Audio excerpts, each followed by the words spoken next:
calling that's kept us free. It's part-time service, where the impact for your community and your country is full-time. What's your calling? Air Force Reserve.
Welcome back inside the Adams Tennis Complex in Murfreesboro, Tennessee for our second match of the day. I'm Nathan Vaughn once again hosting, but now we have a new analyst welcoming in Cam Eschenfelder. Cam, how you doing? I'm good. How are you?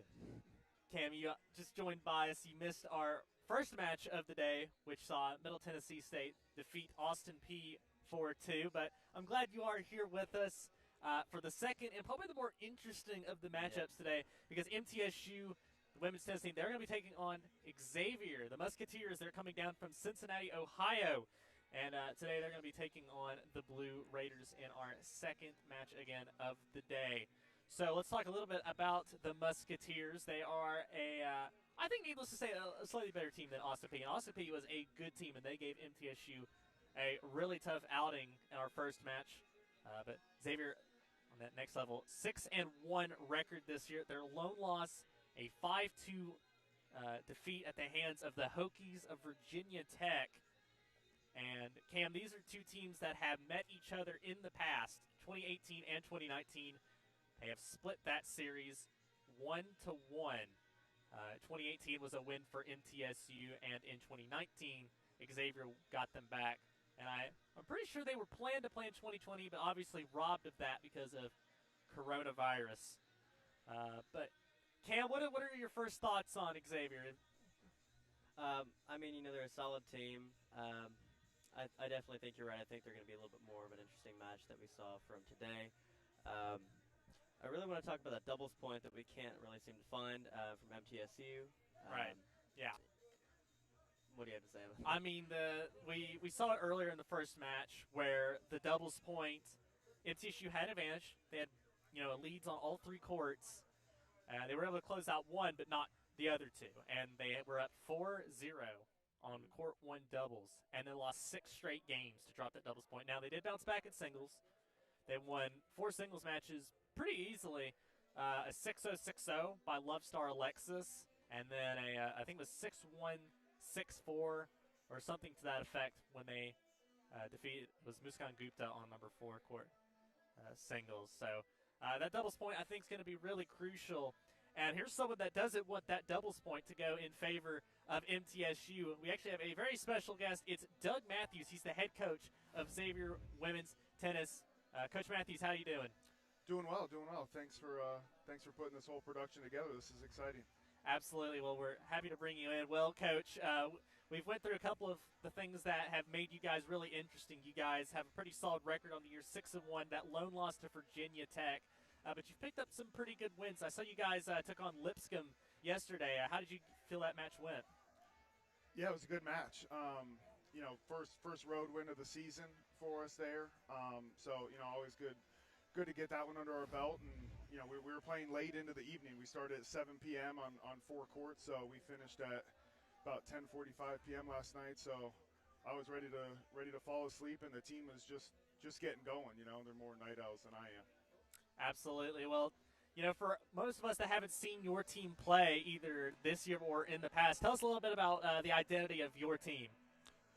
Yeah, just like any other team, probably we want to be the more energetic team, the louder team, and we really, you were talking about the doubles earlier, we really feel like the doubles kind of sets the blueprint for the match, and that's what we're really looking forward to today is to hopefully get a good start. Absolutely. Outline a couple of key players do you think that are going to make some noise and cause some trouble for the Blue Raiders? Yeah, we've got a really deep team, and I think the key for us today and moving forward is to really have our depth really show what they can do. We struggled a little bit more at the bottom of the lineup this year, and that's where we really need to improve. But, we've got really, really good players down there.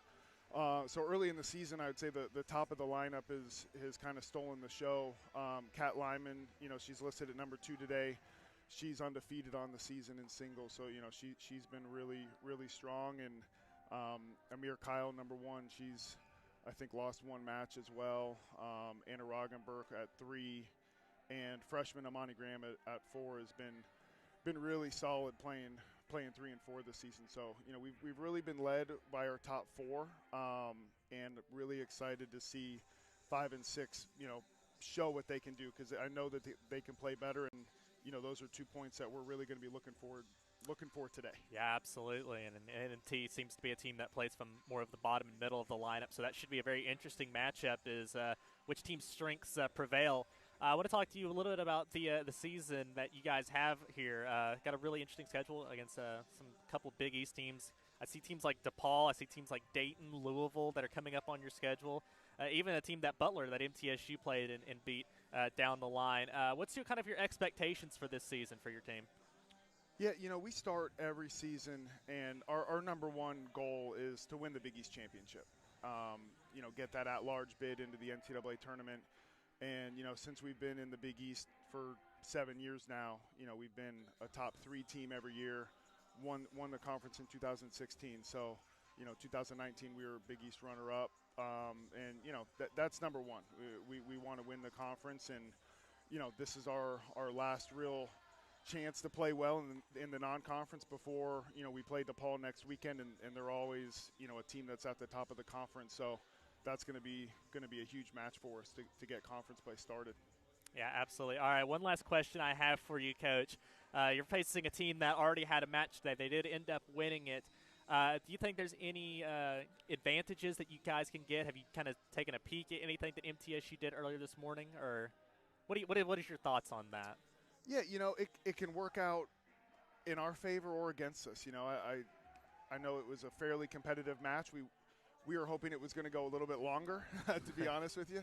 But, sometimes you're a little worn out for the second one, or sometimes you're just getting warmed up and you play better in the second one. So I don't read too much into that. I think some of that just depends on, if their girls are healthy, they'll be fine for the second match. If someone's got a lingering injury, then it'll be a little bit tougher for them. But, we know, the Barnards in Burrows who have been here forever, and we got a lot of respect for them. And in the bottom half of the lineup seems to be newer players, so we don't know them as well. So, we know some of their team, and we're familiar with a lot of their opponents that they play, like Butler, and we know Ball State's team pretty well too. So, we kind of have some comparisons, but this is college athletics. You can't look into who played who before. Every day's different, so we got to be ready to play, and it's going to be a good match.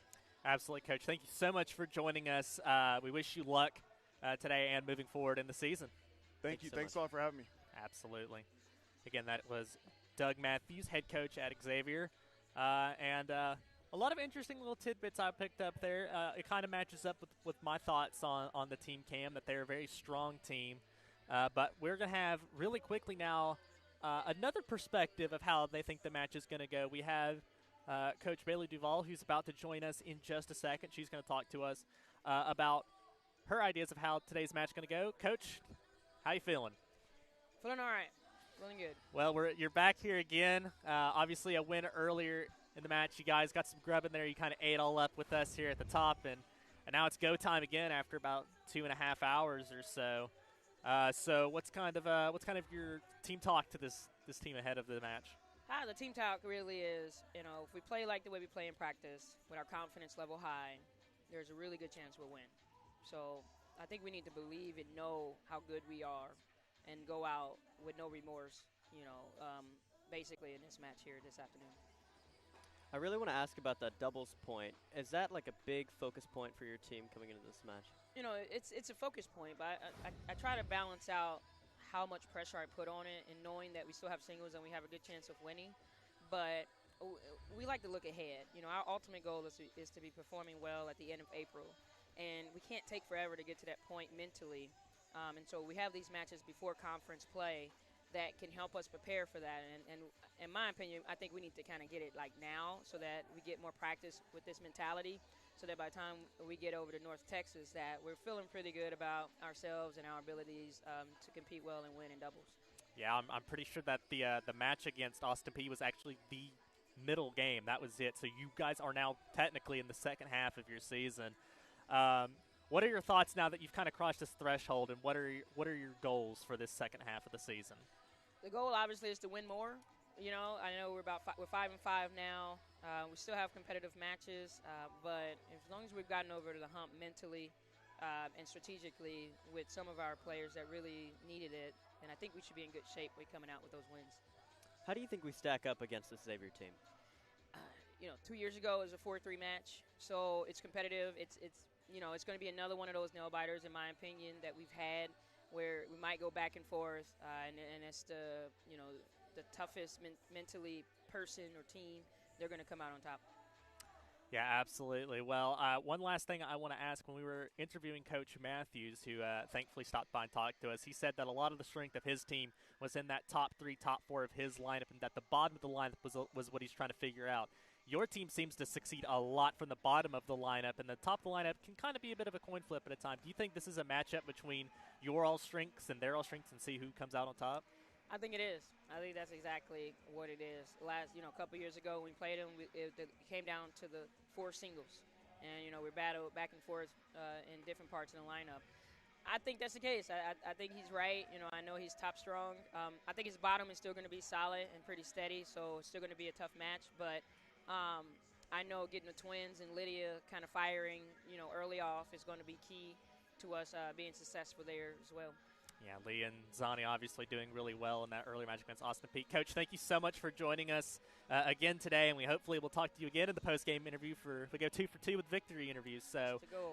absolutely. Well, Thank again, you. that is Coach. Thanks so much. Bailey Duvall stopping by again today, and yeah, it's a lot of great insight that we got there, Cam. I feel like we've now got a better grasp on the matchup we've got here, and it's painted like we're going to be here a while. That this Absolutely, is yeah. going to be a A big match. absolute war that we're going to see inside the Adams Tennis Complex. And, of course, we're glad that you all can join us for what absolutely looks to be a stellar couple hours of tennis.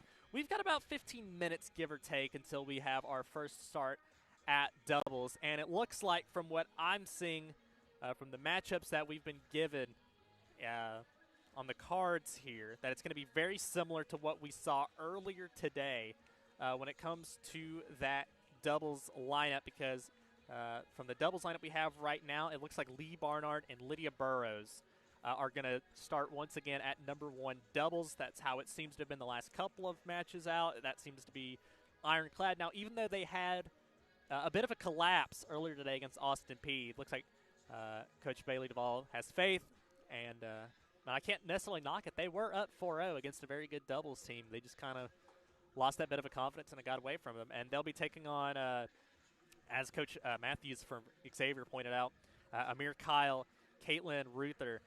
Reuter is going to be the matchup there on number 1 doubles. And then for court 2, it's going to be Zani Barnard and Love Star Alexis. They'll be taking on Xavier's Anna Rogenberg and Imani Graham. And then number 3 court doubles will be Lily Sophie Schmidt and Noelle Mara. That's the young gun lineup that we've seen a couple times. They'll be taking on Blessing Noel Zuzu and Natalie Mayer. Or is it Natalie Moyer? Sorry. My A's and O's look really similar, so when I write it down, I get confused. My apologies to the Xavier fans for that. We'll get it fixed by the end of the matchup, I promise. So, one thing's for sure, though, I think both of these teams seem to emphasize the doubles point. And obviously we saw earlier that it caused MTSU issues because they might have been out maybe only 2 or 3 minutes quicker had they won that doubles point, because it was pretty bang, bang, bang in the singles. Absolutely. But I don't, we heard Coach Billy Duvall say at Cam that this was a 4-3 matchup last time. Absolutely. And like you were saying about how they're a little bit more stacked on the top and we're a little bit more stacked on the bottom, how we're going to have to see how that plays out. And I definitely think that that's a big fashion in MTSU tennis. Like with the men's team, with the women's team, we focus on that doubles point just as much as the Xavier team, I think, is coming in. Yeah, I was they're going to focus on it as well. Yeah, I was actually talking to Zach during the Austin Peay broadcast right about that it does seem like that. And as you can see, we're watching Xavier here. They're warming up on some of our courts. But, yeah, it seems like that doubles point seems to be the absolute crux for a success for MTSU just in general. Yeah. But what's funny is MTSU, they've lost the last 3 doubles points, but they've won all 3 matches. So I guess it's kind of funny how that works out. Maybe there's something in it, but I get the feeling that whoever wins the doubles point today is going to win the match. That's how I kind of feel as well, yeah. It's so close, these teams, especially because MTSU feels really confident about the bottom of the lineup. Xavier feels really confident about the top of their lineup. It could very well go 3-3, which means that the decider would come down to the doubles point. Absolutely, yeah. And like the head coach of Xavier was talking about, they've got their in their sights the Big Ten championship, and so they're really working. Big East, Big East championship is their number 1 goal that they're looking for this season. So MTSU is just another team in the roadblock there. Yeah, and MTSU obviously, I think, while it would be amazing, I think it'd be really shocking if they won the Conference USA championship. They're not quite on that level. Yeah. Although anything's possible. Absolutely. Crazier things have happened, especially when you start getting around the end of the year. And this has kind of been a very weird season just in general from all the regulations and whatnot, and the games and matches being canceled at a moment's notice. But it seems like we're starting to stabilize a little bit. Hopefully, fingers crossed, and we can close out this season strong for the Blue Raiders. But we have a little over 10 minutes now before we get into the doubles contests here, and I want to talk a little bit about our keys to victory, Cam. I think the the ways that MTSU can go ahead and pick up these wins today. Our keys to victory, me and Zach, when we were doing it on the broadcast, we hit it pretty close to the nail because every single key to victory we had was absolutely a key to victory or a major point in the match. And so I want to reiterate what we both agreed in that matchup was our number one key to victory, which is closing out matches. I mean, it was absolutely a focal point during the doubles point against Austin P. They were up 4-0. They had breaks on all the courts, and they still lost the doubles point. Yeah. But they were able to close it out in singles, which is where it ended up mattering when they got up, I think, four first set leads, and they closed them out. So if they can close the deal again, because Xavier is a team that there is almost no room for error. They're too good all around for you to get away from doing it. The second one I want to do is kind of similar to what Coach Bailey Duvall and Coach Doug Matthews from Xavier pointed out, and that's that middle and bottom of the lineup needs success for MTSU to win. That's their strength. It's where Xavier thinks that they're the weakest at. Yeah. So if Xavier, they pick up, the 6 or the 5 or the 4, I think it might just well be game over for MTSU, or they'll be in really big trouble. They would need someone to pull off an upset in that top of the lineup there, especially considering Lee Barnard's been a little up and down, which isn't necessarily her fault. The number ones for every single school is good. That's like the universal rule of tennis, right? When you're playing in teams, is the fact that when you have a number one, every school's number one is really good. Yeah, absolutely. That was in my key as well. I definitely think that winning the bottom courts is a must for MTSU today. As we said before, winning the doubles point is incredibly important. I think that if MTSU can take the doubles point and also take those bottom courts like we talked about, it would definitely be a way for them to win. And also just playing out the match, just going the distance, grinding it out, not giving up towards the end, coming out strong. I think that's a big key as well. Yeah, that was my final key is pretty similar too. I gave it a little bit of a stock market flair. I called it hold on for dear life, the HODL. I mean, you played a really tough matchup. Obviously, they kind of got out about as well as they could have. 4 straight set victories in the singles to end up winning it. It only took a little over an hour, I think, in terms of the singles matches for them to win, but I still think they got pushed a couple at times, especially on court 1 with Lee losing, and then it looked like Lily Sophie Schmidt was in for a bit of a tough one, but she's not going to be playing in the singles as of now because we initially thought that Noelle Morrow was going to play the 6th spot against Austin P, and then Lily Sophie Schmidt instead got moved over there. But now we're expecting Noelle Morrow, who sat out that singles match against Austin P, to play in the 6th hole against Xavier. And Noelle Morrow's kind of been it might be on her again. She was kind of the X factor against Kennesaw State earlier this month. I think it was the 5th. So a couple weeks ago, but it was Noelle that closed it out, and she's been a really important figure, and she's going to have a lot of pressure on her today, as well in the bottom of the lineup, because I think everyone, like I said, everyone in the bottom of the lineup, they need to pick up those wins. So in general, that's pretty much the matchup. I think they explained in the coaches' interviews with Coach Matthews and Coach Bailey Duvall everything that you really need to know about this matchup. Yeah. So, again, I want to reiterate that this is one of the last matchups that MTSU has before they go back into conference play. They're going to have Louisiana Tech and Southern Miss March 6th and March 7th, respectively. That's also going to be here at the Adams Tennis Complex. And those are going to be 2 really big matches, Cam. Obviously, MTSU is already kind of in the hole with that really tight loss they had to Marshall earlier this month. That was also here at the Adams Tennis Complex. Those are 2 matches that I think MTSU need to win for seeding purposes. Absolutely, especially with our record so far. To be able to pick up more matches at this point in the season would be crucial. Yeah, and again, it's the second half of the season now. It's put up or shut up time, and I mean, you've got to start picking up some wins here. 5-5 at the break. I think Coach Billy Vol probably would have been fine with that, considering they had to play teams like Vanderbilt, Kentucky, ETSU, Marshall, Ball State. There's just some good program in Chattanooga as well, who they ended up beating. So, those are some good teams, and now playing Xavier as well. Things get I think slightly easier at the backstretch. There are some Conference USA teams that I think they can beat. I think they can beat Louisiana Tech and Southern Miss. I think so too. Maybe they could. Maybe the Bulldogs and the Golden Eagles can prove us wrong, but I think MTSU should be favored, especially if they come out and beat Xavier today. I think they're absolutely favored if they win these matches today. Absolutely. And still, Liliana Dolanovsky is out. Hopefully she can come back some point in the Yeah, I in the think later I season. heard that she's out for the season. Oh, goodness. So she's a no-go for this year, which is unfortunate Yeah. because I think that would also add to that bottom of the lineup, middle of the lineup depth for MTSU. Yeah. She came in the same class as Lily Sophie Schmidt, was a top 25 recruiting class for mid-major teams for MT. And, yeah, so we got about 5 minutes left. It looks like we're about to line up here for the national anthem here in just a moment. So before that happens, Cam, any last thoughts before we head to break?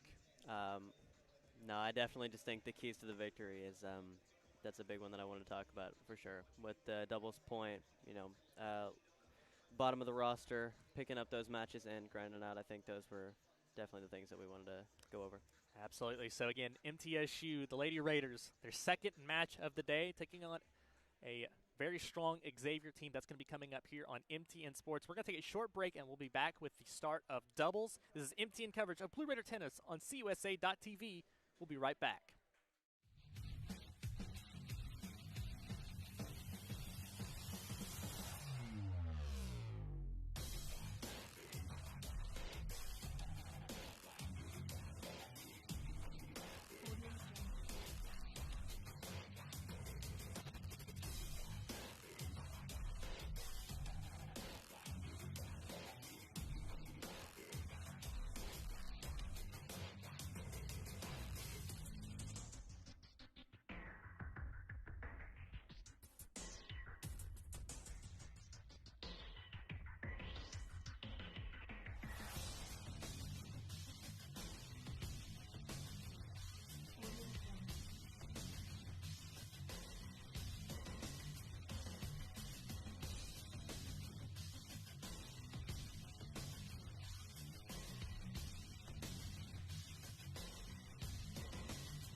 back inside the Adams Tennis Complex in Murfreesboro, Tennessee. We are about to get underway in doubles action between the MTSU Blue Raiders and the Xavier Musketeers. I am Nathan Vaughn, joined alongside by Cam Eschenfelder, and we're just about to get underway. The teams have started to move on to the courts in front of us here. And again, just to go over our doubles lineups really quickly, again, it's going to be Lee Barnard and Lydia Burrows for MTSU, the same number 1 doubles team that we saw earlier in the day against Austin Peay. They'll be taking on Amir Kyle and Caitlin Ruther for Xavier. And then on court 2, which is what we're looking at right now, this is Zani Barnard and Love Star Alexis. So again, keeping the same pairing that we saw earlier today. They'll be taking on Anna Rogenberg and Imani Graham for Xavier. And then finally, our court 3 is going to be the young gun lineup, Lily Sophie Schmidt, Noelle Morrow for MTSU. We're taking on Blessing Nauzuzu and Natalie Moyer. So, again, we stress so much. Both of these teams have stressed it. We stressed it. The fans probably are going to stress over it. This doubles point's so important. And I believe it is going to be whoever wins this is going to win the match. Or maybe MTSU will lose it and then still win like they've done the last 3 matches in a row now. Yeah, as we've been talking about a lot now, that doubles point is very crucial. Men's and women's tennis. MTSU loves that doubles point. And Xavier, I know especially. They definitely want this. Yeah, absolutely. Well, an apparel change for MTSU. If you tuned in to our earlier broadcast against Austin Peay, MTSU was decked out in more of a pink attire, breast cancer awareness, but now has moved into the usual blues. And then opening point going over to Xavier. So again, we're going to keep an eye out. Looks like Xavier is going to be opening with serve on all 3 courts. So an early opportunity for maybe MTSU to break, considering they're already kind of warmed up from that earlier match, or maybe Xavier can catch them while they're trying to start up again. We will see. It looks like actually MTSU is actually going to be serving on this one, so it looks like scoreboard's waking up a little bit. We're waking up a little bit. It's all right. Zani Barnard, nice little play at the net there. Yep. Actually got me earlier in the Austin Peay matchup when we were talking about I think it was Lydia Burrows was in singles, and we were discussing whether or not she had broken or not because the serve bug was mistaken. But that's okay. It's little matchups, so we can make corrections. And if we do make it, we'll correct it when we can. But we're going to go quickly to Lily Sophie Schmidt and Noelle Morrow. This is court 3. This is the only one that won in that doubles meeting against Austin Peay. I think it was 6-4, if memory serves, in favor of the Blue Raiders against the Govs. How will they fare against the Musketeers? I like that pun. Your memory serves. I didn't even realize that. Thank you. Oh, wow. How did she manage to get that? Wow. And it ends up being a point. Well, that's a really impressive job there.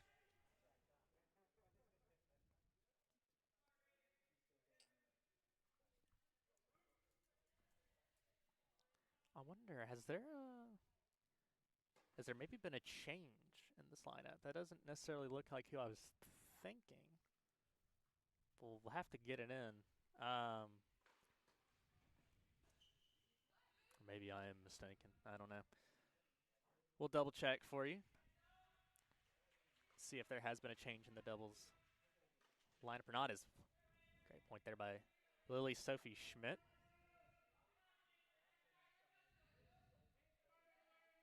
And again, looks like the fans have the later afternoon crowd that missed the morning matchup against Austin Peay have kind of made their way into the Adams Tennis Complex, so they're letting their voices be known.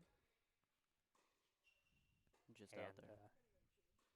Indeed, I was right. There has been a change at number 3 doubles for Xavier there. Instead of playing Kat Lyman and Lucy Octave. So a completely different doubles lineup than we initially thought there was going to be. But that's Nothing surprising. We saw a singles change earlier from MTSU switching in Lily Sophie Schmidt instead of Noelle Morrow. These things happen. So here's court one. This is Lee Barnard and Lydia Burrows. They're taking on Amir Kyle and Caitlin Ruther.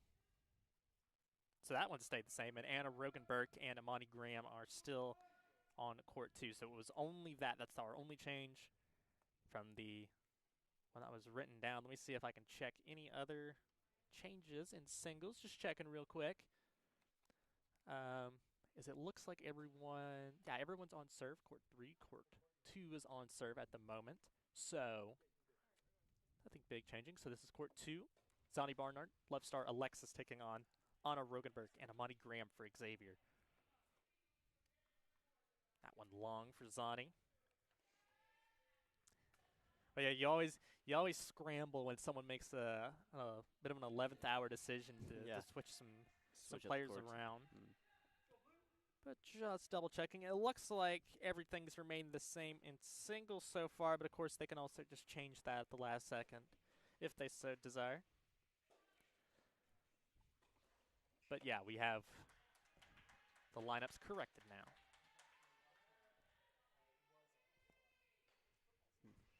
Good shot up at the net. Just down the middle.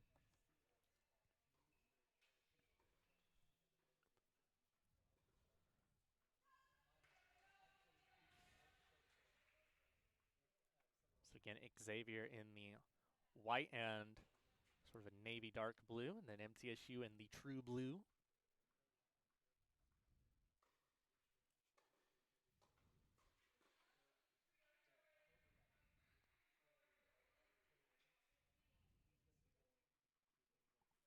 Couldn't quite get under that one. But yeah, it looks like all holds of serve through our first game.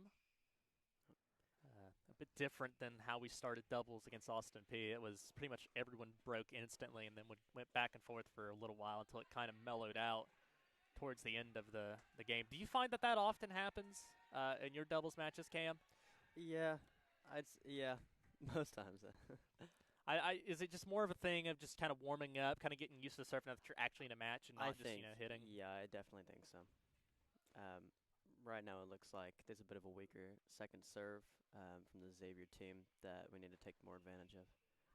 They'll have a chance at it right here.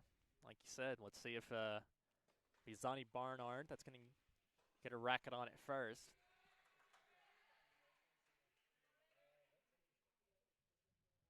Well, there you go. They were able to pounce on it. Well scouted. It looks like court 2, like MTSU, is starting to get in a little bit on this service game. I believe this is Amani Graham serving for Xavier. Love the enthusiasm. Love Star goes long there. Now we're going to quickly head over to court 1. Again, this is Lee Barnard, Lydia Burrows. And Cam, they're really going to be wanting to bounce back after a really rough doubles loss earlier. The 4-0 lead that they had and then dropped 6 straight. And let me tell you, it's not going well already. They're down a break, 2-0. So I might have spoken a bit too soon about the lack of breaks because there has indeed been one, and it's on this court 1. Now it looks like Xavier is going to get their serve to try and consummate the break. So again, this is court 1. You can see court 2 on the left side of your screen, and you can see court 3 on the right side of your screen. But it looks like there was a break on court 2 just as we cut away from there. That was the point that put it over the top. And now Zani Barnard, Love Star Alexis up a break, 2-0.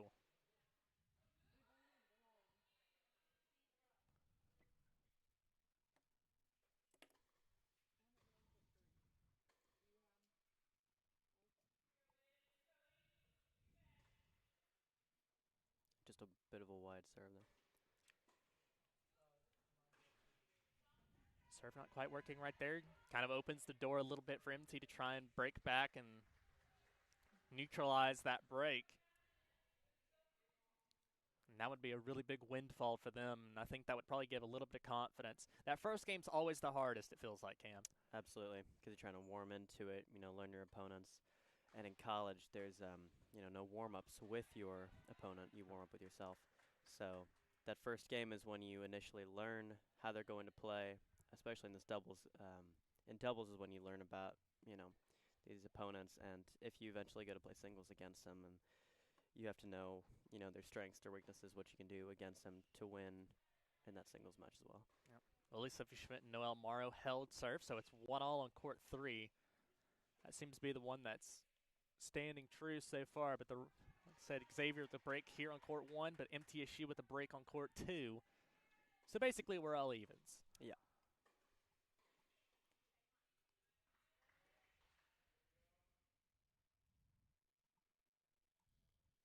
That goes long. Just a bit long there. A lot of power from the Xavier team. Yeah, I wonder if. No, okay, I thought they might have been heading to the change over there, and I was like, that's a little early, it felt like, in the game, but they're just collecting some of the balls that had started to lay onto the net there.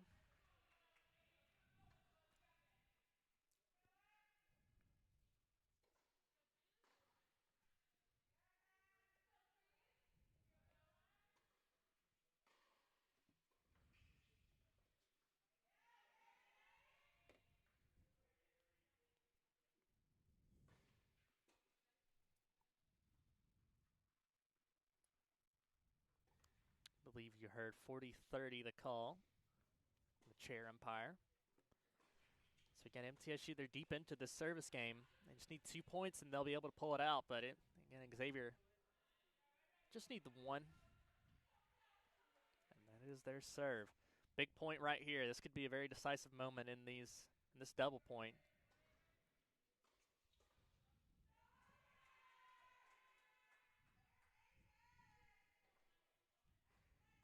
And just sniped out of the sky there. I believe that is Amir Kyle. It's crazy. And that's a 3-0 lead for Xavier on court 1. That's a big one for the Musketeers. They got to feel really happy about that. And it lines up with what we were saying. Cam, that Xavier, they think that they have a better top of the lineup than MTSU, and at least in doubles so far it looks to be true. That court 1, they're really taking it. So again, this is court 3 we're going to be going to now. Lily Sophie Schmidt and Noelle Morrow. This is on serve. And again, just an update from court 2 doubles. Zonnie Barnard, Love Star Lexus up 3-love in that set against Anna Rogenberg and Amani Graham. And again, we are facing Kat Lyman and Lucy Octave from Xavier. Yes, Kat Lyman, Lucy Octave. The late change. Yes. That we got in. And again, well, here you go. I mean, we talked about how MTSU thinks they have strength at the bottom of the lineup there, and well, there you go. That's a break right there for Lily Sophie Schmidt and Noelle Morrow. We got in there just in time to see that, and good pickup there. And that's we said we needed that bottom of the lineup. Yep, They believe in the exactly bottom of the lineup, yep. And there it was. So again, it looks like our keys to the victory are coming true in this game. It feels like doing the research over here at MTN Sports. Who would have thought that both coaches would know their teams so well? It's almost like they are with them pretty much every single day. It's like they're their coach or something. That's So it looks like MTSU, they have a break on 2 courts now. They're in the driver's seat at the moment, but things can change, and MTSU will still need to hold that break. This is court 2 now. And we're getting a report from our now sideline reporter, Zachary. He's transitioned over from being an analyst into a sideline reporter for this matchup. Always excited to see him, and he told us that one came down to the deciding point, that it was deuce, 40-all, and Liz Sophie Schmidt and Noelle Morrow were able to clutch it out. And now this is a court 2, Love Star Alexis, Zonnie Barnard.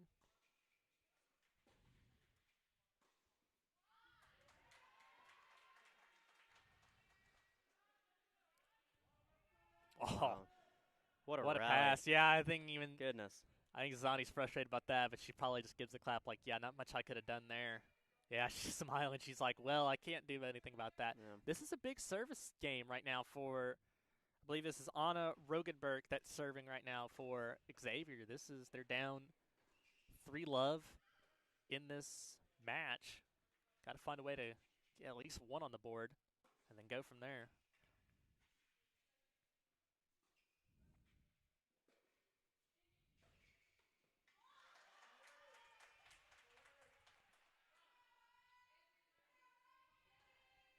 and just couldn't quite get it. Was able to scout it out, but just too much power and couldn't force it back over. And you can see Coach Bailey Duvall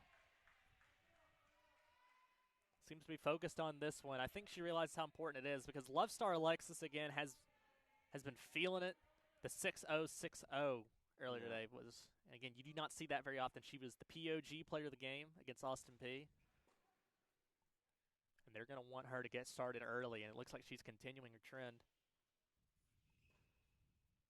Because over her singles and doubles matches, she's now won 15 games in a row. Can she make it 16 with the break here? That one was long, so a double fault for Anna Rogenberg. And again, MT, they are really deep into this service game, trying to make it forward love. I mean, that's always unfortunate when you play out such a long rally, such a long point, and you fight to win a point, and then on the next one you just double fault, and now you're back to being even again. Yeah, now Rogenberg's going to be on her second serve here. Let's see what she can do with it. Great second serve there, pushes Sonny Barnard right out.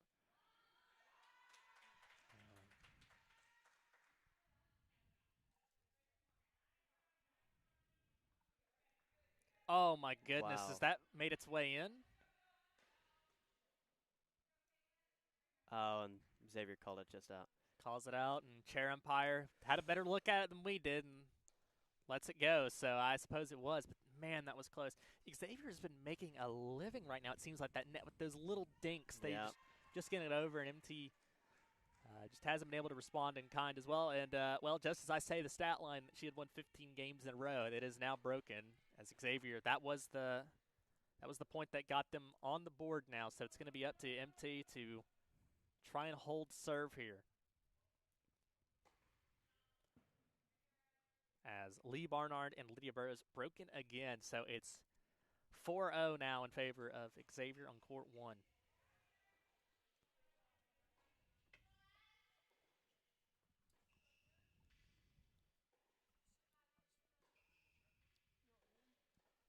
And now maybe to give us an update from one of the courts, Zachary. So y'all just watched what happened on court number 1. That is 10 straight games that the pairing of Lee and Lydia have dropped in a row. Yeah.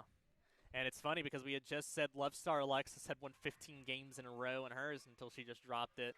But yeah, 10 straight games. It's something's just not working with them in this doubles pairing today. I'm not quite sure what it is. As again, the net points, Cam, they're just not really working out right now for the Raiders. Yeah, you wonder how much closer or how much bigger the advantage would be for MT if they were to convert a little bit more of these. But yeah, and at this point, you're just looking for what can you do, from the backcourt, from up the net. How are you going to beat this team? Yeah, on court 3, I just saw Lily Sophie Schmidt and Noelle Morrow. They did lose that break, so it's back on serve on court 3. So it looks like that one might be the one to watch, but we're going to have to see if MT can close it out on court 2 first. That one's just long again. Again, at the net.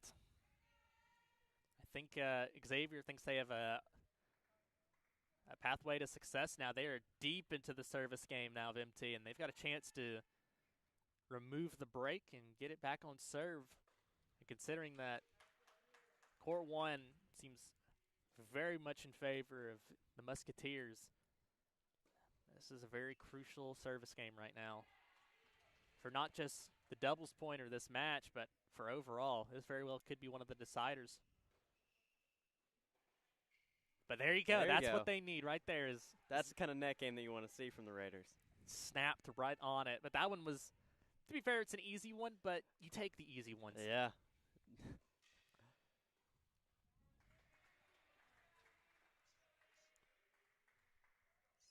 So again, Love Star Alexis trying to defend this service game at 3-1. Have to go to her second serve.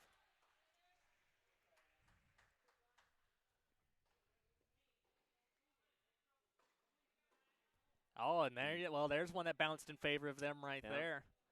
Taken a little awkwardly by Rogenberg. And again, Coach Bailey Duvall coaching him up. This is I'm fairly confident this is a deciding point for one or the other. I don't want to speak with total confidence, but it feels like it's been going long enough.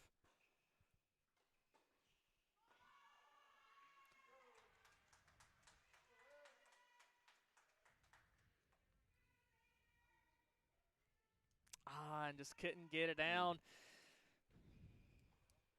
And indeed it was. So Love Star Alexis broken on her serve. And again, Zani Barnard kind of looked like it had a chance at the net again, but it was kind of awkward. She just got it across, and it eventually would set up the error for Love Star Alexis once it was returned back. So, yeah, and it's 0-5 on court 1. So it looks like Xavier. They're in the driver's seat for that one. So they are already looks like they're gonna be halfway home. And now we're looking at court 3. Again, this is on serve at 2-all.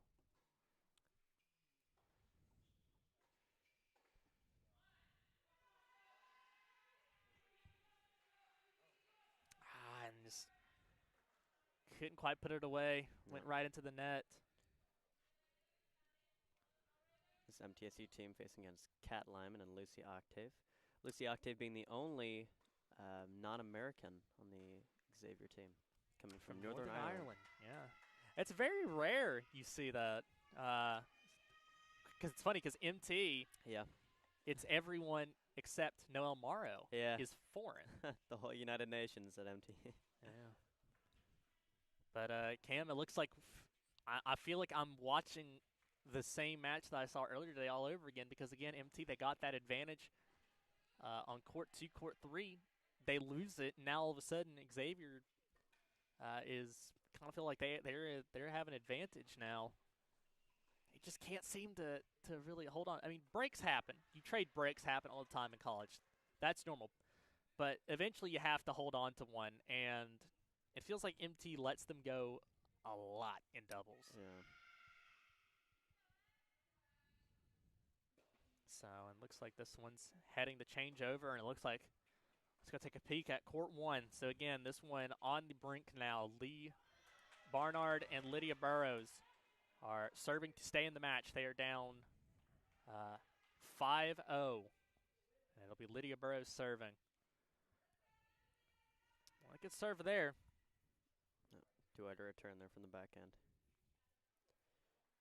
Yeah, again, the score on that court 3, it's 3-2 in favor of Xavier, but it is on serve.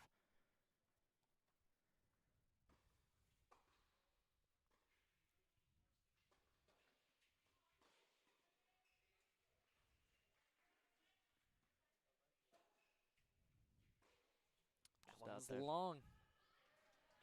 I think just for confidence reasons, when you head into the singles, you want to pick this one up. Yeah.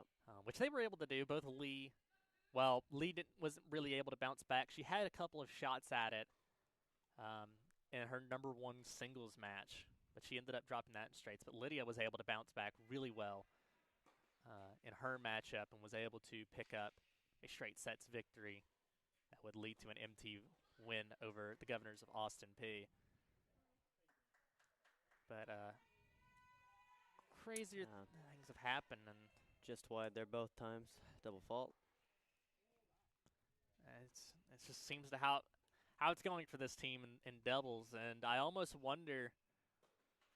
It seems like this team's been given, the love. Breaking up the Barnard sisters, who we've seen pair a lot with each other over their 4-year career. They split them up, and what seems to be working for, Zani and Love Star on court 2, it's not quite working out the same the other way. That one's long. It's a chance here, and I actually just saw from the corner of my eye, that was a break for Alexis and Barnard on court 2. So now they're up 4-2. It's going to be Zani Barnard that's going to be serving. So MT, nice breath of relief there. We're watching here. Xavier on the brink of picking up one of the doubles wins they'll need to take a doubles point.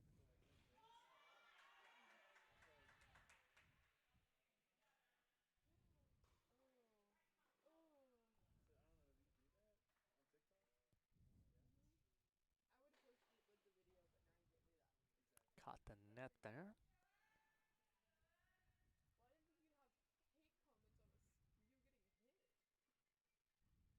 Ball just going to distract it really Grab that quickly. ball.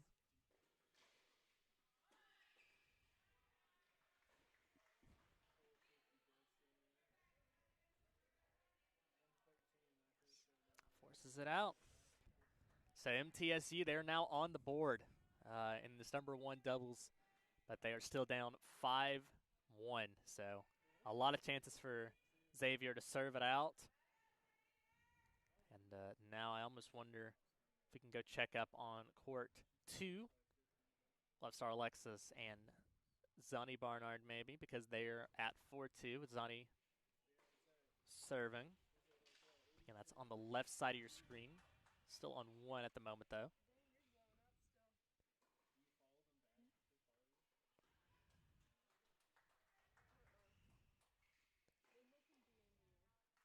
Wow. And that one, wow, just kind of mooned over. Yeah. And Big topspin balls there. I wonder if that one might, well, there really isn't lights necessarily to get it lost in, but it Wow. maybe just kind of lost it in the air for a sec there. Goodness, they were hitting those balls so high. And it's actually an MTSU rule, if you hit the ceiling, it is out. Right. I think that's how all indoor courts work. But the roof's a little lower here. It's still quite far up, though. It's about, 30 yeah, it's 40 hard to hit feet. the ceiling. You'd have to really try. I did see it earlier, though. Really? Yeah, I think it was Love Star. Tried to return one, and I think it clipped something. It didn't hit the top, but it did clip the ceiling. Actually came from our point of view. If you look straight in front of us, you can There see a is a little ball. green spot. There is a ball up there. That is stuck up there. Surprisingly enough, balls get stuck up there all the time, and there are the vents which have little holes in them. And I know Coach Dan or Dr. Eschenfelder. He's Mr. Eschenfelder, depending on how you know him. He actually hit a ball in the vent one time. He's hit many of them. That is impressive. It is. It took some skill. He is a very skilled tennis player. On the precipice of closing it out, and well, I mean, things are just going back and forth on this court too now. Xavier breaks right back. It is a roller coaster. Zachary Lone might have a bit of an update for us on some of these courts. What's up? I have a special update on court number 3. We went down another break on court number 3. We went up 15-40 on 15-40 the game before they came back and won 3 straight, and then on the last one, it just seems like Lily Sophie can't find the high of the net right now, and she's hitting them right into the net. Yeah, we kind of saw that earlier when we took a peek, Cam, in one of those earlier rallies, and it seems like they just keep finding the net. Net points are a struggle today, as we just saw court 1 went final. It's 6-1 in favor of Amir Kyle and Caitlin Ruther. Yeah, they picked that up. The Musketeers do against Lee Barnard and Lydia Burrows. So, again, that is 12 out of the last 13 games going in favor of the opposition for Lydia Burrows and Lee Barnard. There's going to be a lot of questions, I think, asked of that pairing moving forward, or maybe not. Maybe they feel it was just a bad day and they fix it, but needless to say, Xavier is in the driver's seat right now to take this doubles point. And again, Cam, we said we believe whoever wins doubles point wins this match. Yeah. Let's hope not at this point now for MTSU fans. Well, if they're going to do it, this is where they would find it. Yeah. 4-2 for the Musketeers here on court 3. Lucy Octave, and I think is not actually the one serving, sorry. It's going to be Kat Lyman that's serving for the Musketeers. My apologies. And I wonder now if we can go take a peek at court 2, because this is the one that's been going back and forth a lot, needless to say. We've had, I think it's 3 straight breaks of serve on this court, which is pretty similar to the ones that we saw in the Austin P matchup. Those two went back and forth, back and forth. Austin P ended up winning that, though. We're actually going to go split screen, though. One of my favorite features here. Yeah. So we have court 2 on your left, court 3 on your right. So left start Alexis Zani Barnard on your left. Lily Sophie Schmidt and Noelle Morrow were unable to break on court 3, though, so they're going to be serving to keep themselves alive and that doubles point alive. But it's 5-2 on court 3. It looks like the Musketeers are in prime position to pick up the doubles point, and that would be 4 straight doubles point losses for the Blue Raiders. But they have won 3 of those 4. And we'll have to see what the 4th and comes out to when they play singles. If they do end up dropping this point, anything's possible. All it takes is 1 break, and they're back on serve. But again, we're watching court 2 over here.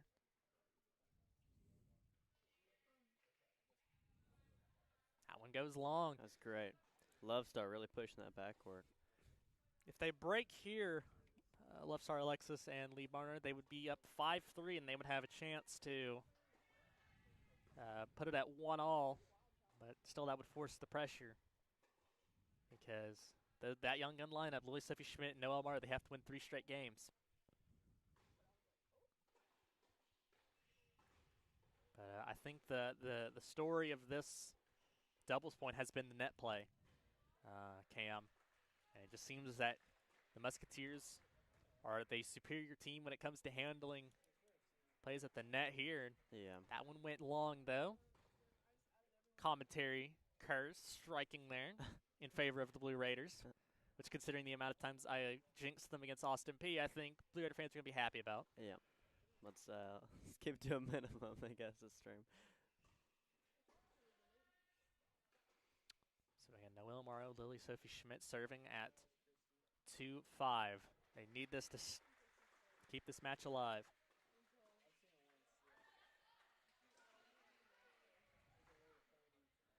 I'm so, maybe I should just mention how bad MTSU is at net points more, because that's 2 in a row now. And indeed, there you go. There's your break on court 2. So it's 5-3 for Love Star Alexis and Zani Barnard. They're going to have a chance to serve out for the match on court 2, and that would put us at 1-all. And it's still a long road back, Cam, but the pathway is at least a little bit more open than it was a couple of minutes ago. But again, we could be talking about a moot point if they don't hold their serve here. Lily Sophie Schmidt and Noelle Morrow on court 3. That's on your right. Court 2 is on your left. What a shot from Love Star.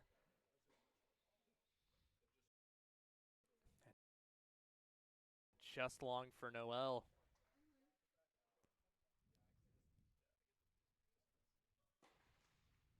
Again, if you're just joining us, court 1 went final 6-1 in favor of Amira Kyle and Caitlin Ruther for Xavier, and won it 6-1 over Lee Barnard and Lydia Burrows.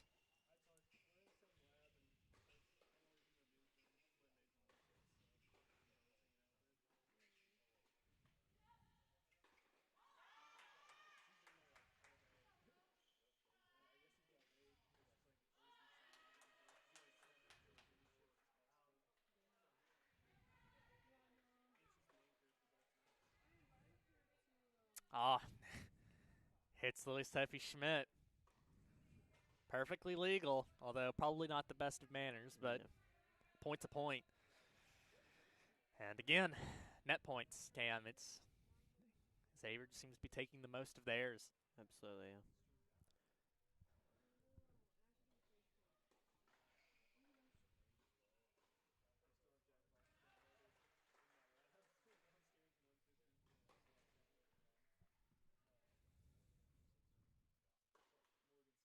The net, though.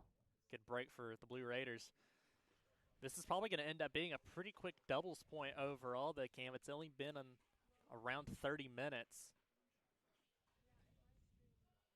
And I figure unless Lily Sophie Schmidt and Noelle Morrow can concoct a big comeback here, it's be over here in the next 5-10 minutes maybe, at worst. Of course, that hit the ceiling. There you go. Hit the ceiling. Wow.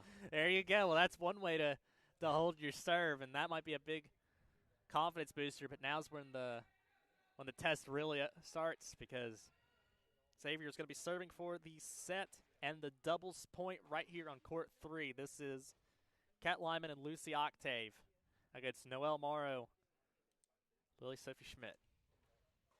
And keeping an eye out on court 2 on your left because Love Star Alexis is serving for the match at 5-3.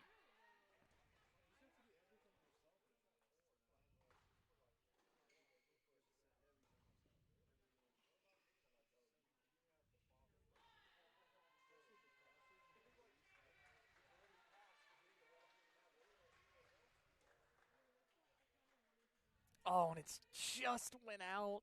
Just caught the tape. Goodness. Those were good defense, though, from the Blue Raiders, though. I think they did about as well as they could there, facing a couple of big opportunities. Xavier stepping up into the front of the court there and just trying to thump them in. Good net play there by Barnard. Yeah, a chance here, I think. This might be it upcoming here for the Blue Raiders. They're very close on court 5, or excuse me, court 2. Oh, and what a shot. Just what a great passing shot.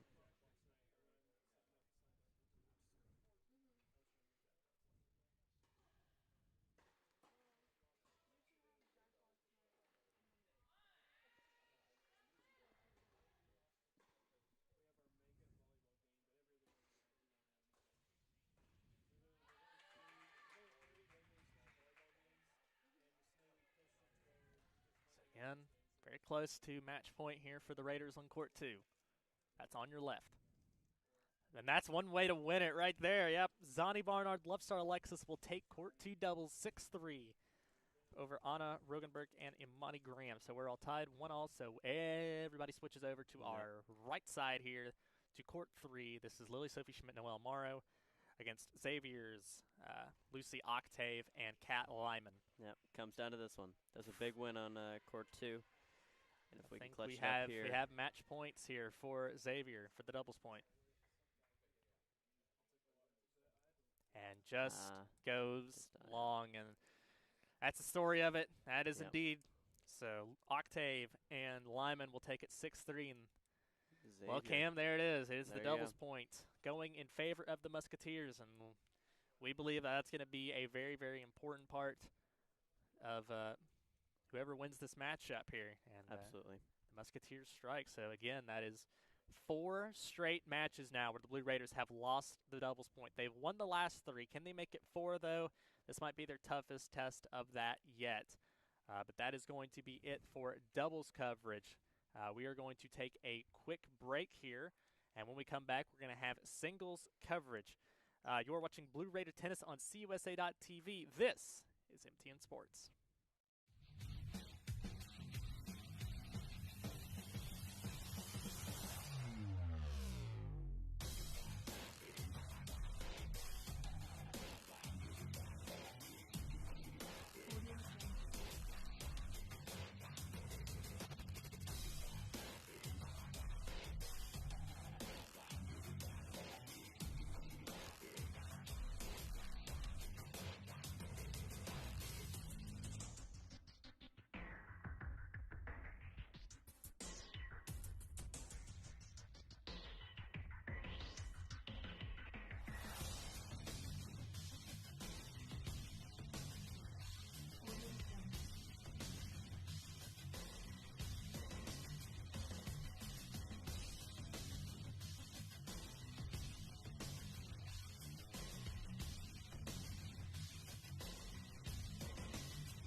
we're back inside the Adams Tennis Complex in Murfreesboro, Tennessee. Back here with Middle Tennessee State University women's tennis. And they are taking on Xavier. And, well, Cam, it's another loss in the doubles point for the Blue Raiders. 4th straight. Yeah, 4th straight in a row. That they have won the last 3, as we've pointed out a couple of times now. But can they pick it up again? They will take 4 singles wins to do so. And we are about to get into it. Actually, a couple matches already ongoing. This is court 5. Love Star Alexis. Earlier today, 6-0, 6-0 win. Unfortunately, she had her streak of consecutive games won in all matches broken, but she still has the singles record of 12 straight games in a row. Can she keep it up? I'm not expecting another 6-0, 6-0, although I'm pretty sure I'd be pretty surprised and happy if it happened. But again, let's go quickly down the lineup for your singles lineup. Court 1, it's going to be Lee Barnard again getting the nod at the number 1 spot. She's going to be taking on Xavier's Amir Kyle. Court 2, it's Lydia Burrows. She'll be taking on Xavier's Kat Lyman. Court 3, Sonny Barnard versus Anna Rogenberg for Xavier. And then on Court 4, Muskan Gupta facing Imani Graham of the Musketeers. And then on Court 5 for MTSU, as you're seeing right now, this is Love Star Alexa. She's taking on Caitlin Ruther. And finally on Court 6, it will be Noelle Morrow. She's not subbed out this time. She will be taking on Blessing now Blessing now Zuzu. Zuzu. We'll get it. I got it. All right, so that's going to be the nods today. Like we said, it's been emphasized by both coaches, and they both agree. Bottom of the lineup favors MT. Top of the lineup favors Xavier. Who breaks who? It's almost like its own service game, Cam. It's really who can break who. Can MT break one at the top of the lineup? They're going to have to. They have to win one of the top 3. Yeah, that's where returning is, but if Xavier, bigger game to win. Yeah, but if Xavier wins any of that bottom 3, 4, 5, or 6, I mean, they don't have to win, but if they do, you might as well start writing up the report for Xavier to win, which would snap a 3-match winning streak for the Blue Raiders to get them at 5-5. We have quite some time to go. I get the feeling we're going to be here for a long time tonight.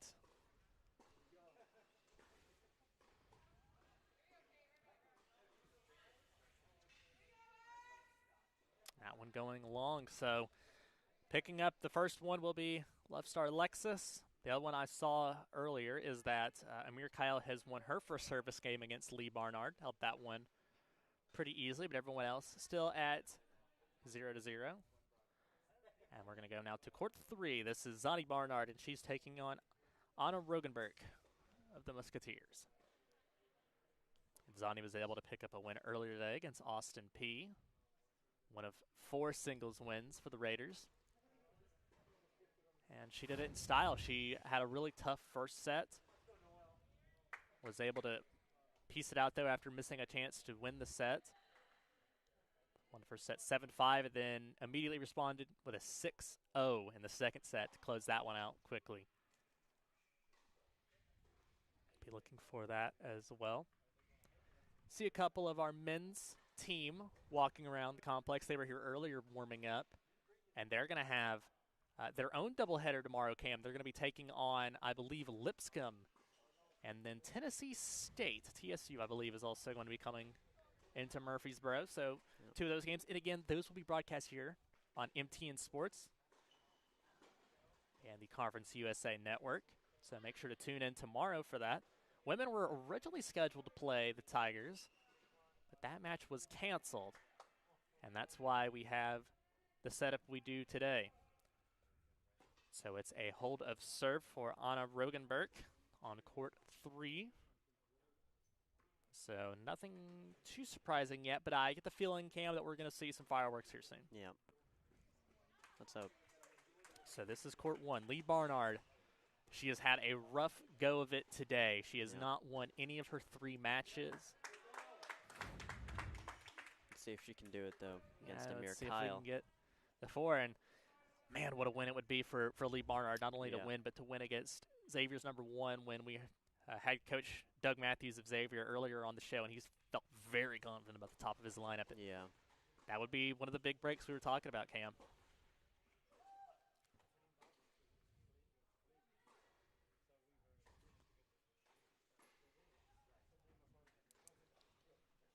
just in the net there. And again, you really heard Coach Matthews talk a lot of praises about Amir Kyle. And hanging out around there right now. Trying to see where Coach Bailey Duvall is. She might be on the courts behind us, so I can't really crane my neck around and find her. I'm sure she'll pop up at some point in time. Well, we finally have our first. I knew someone was going to drop their opening service game, and luckily it is in favor of MTSU. Court 4, Muskan Gupta breaks Imani Graham's opening serve. There's always one, Cam. There's always one person that drops that opening serve. Yep. The question is are you able to hold your first serve once you break? Yeah. And that seems to be what happens. We see that opening break, and then they immediately drop it right back. Yeah, try and keep that advantage. Well, it was a break in favor of Amir Kyle on court 1, so already a bad start for Lee Barnard again. And really, Cam, it's been a struggle for her recently. Again, she had that great performance, a win at ETSU in the number 2 spot. And then she got moved up to number 1, had a lot of confidence in her because Lydia Burrows originally was kind of getting slotted in. Number 1 is flat out forehand there by Amir Kyle. That got rifled in there. And they got moved up to 1, and it's not really gone to plan for her yet. It's tough to get bumped up to number 1 because, again, like we keep insinuating, every school has a good number 1. But really hoping she can find her footing here in this match. Big serve there. Yeah, absolutely. Well, we're going to have a quick update now. It's going to be Zachary who has another update for us. Zachary, what's up? So we have a strong start on the even side, guys. On court number 4, Muskan Gupta is already up a break. And on court number 6, Noelle Morrow is also up a break. Nice. All right, Zachary, nice. So, again, that's the match right behind us. And, again, we are joined by Noelle Morrow's parents hanging out behind us. We interviewed them a couple weeks ago. Great people. So they're going to be our cheerleaders. They're going to be like our own personal Zachary. That's just going to sit behind us. And if they cheer loudly, that means something good happened for the Raiders. So if you hear that, it's probably what it is. So that's always nice to have. And I just saw it. Cam, we did have a bit of a self-fulfilling prophecy because Love Star Alexis did drop her break on court 5. Yeah. So it's now 1-all, and now a break on court 3 in favor of Anna Rogenberg. She's going to try and consummate this break here, but she's up 2-0.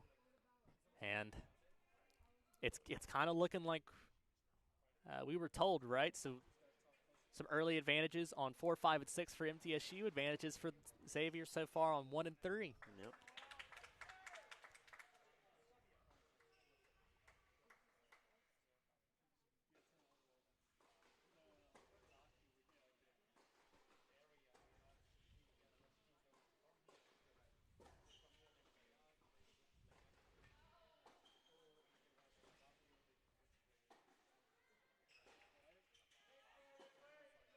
Oh, beautiful forehand.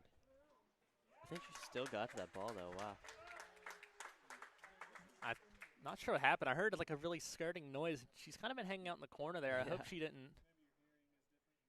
Coach Matthews kind of heading there. He doesn't look too distressed, though, so I don't think anything happened. She might have just ran in there. But I think hopefully she's all right. Looks like she is. That's good.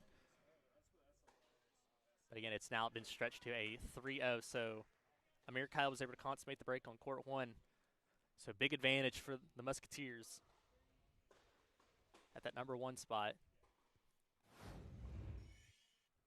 So again, Zany Barnard and the blue at the top of your screen. And a Rogenberg for the Musketeers at the bottom.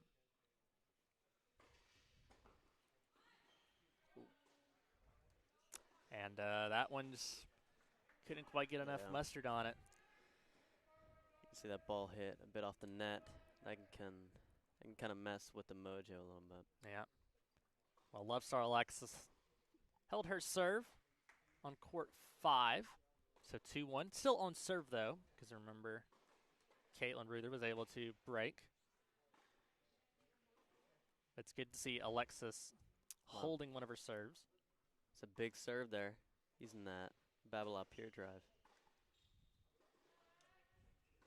And it looks like court 4, Muskan Gupta has her 2-0.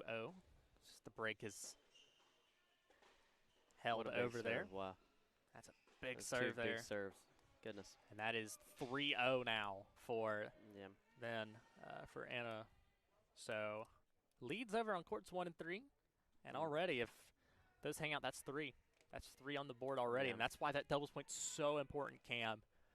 That's why we're talking about that. It's probably going to likely decide the match because Most I definitely. just saw another score go up there. Lydia Burrows has been broken by Kat Lyman. So there you go. 1, 2, 3. That's what we're talking about. And then again, you look at 4, 5, 6 with MTSU with the advantage or break. Yeah. As Lee Barnard again just It's great offense right there. really kind of struggling to get into this match. Just not been going her way today, unfortunately. And she is a great competitor. Yeah. 4 years, and she's always been a fixture in the starting lineups. In both singles and doubles, it feels like her and her sister, at least. It's just not really clicking in these last couple of weeks. And every player goes through their slumps, I feel like. Mm. Cam, you've been through slumps before in the past in your play, right? Oh, yeah. I'm still in one. Yeah. For sure. Still currently mired in one. Yeah. No, well, it always gets a little bit better. I think, there's just some point where it just feels like you can't get any better, and you just go out there and grind, and you just got to get over it somehow. It usually comes from, just playing more and more matches and seeing what problems you're making and trying to adjust, which ultimately makes you a better player too. It's always interesting seeing what contingent makes up the Adams Tennis Complex. Looks like Yeah. a couple of fans from Xavier, friends, family, not quite sure which, but they have made their way into the Adams Tennis Complex, and we always welcome guests here. It always makes an interesting dynamic because you're not sure if the cheers are the indication of MTSU getting a point or if it's an indication of the opposing fans cheering for their team getting a point, which doesn't spoil us because technically we are like 2 or 3 seconds ahead of the play side cameras because, again, they're directly in front of us happening in real time as opposed to watching it back on here. We try not to spoil you. We do know points ahead of time if we can see them. We just don't tell you because that kind of ruins the fun That does, of it. yeah. And that's match point. So, oh, well. She hasn't even served yet. Here we are in court 1. Court 2. Again, this is Lydia Burrows, who's down 2-0 in this first set. Facing Kat Lyman. Kat Lyman, the sophomore out of South Carolina. And again, played a bit of a hand in the doubles point victory for the Musketeers.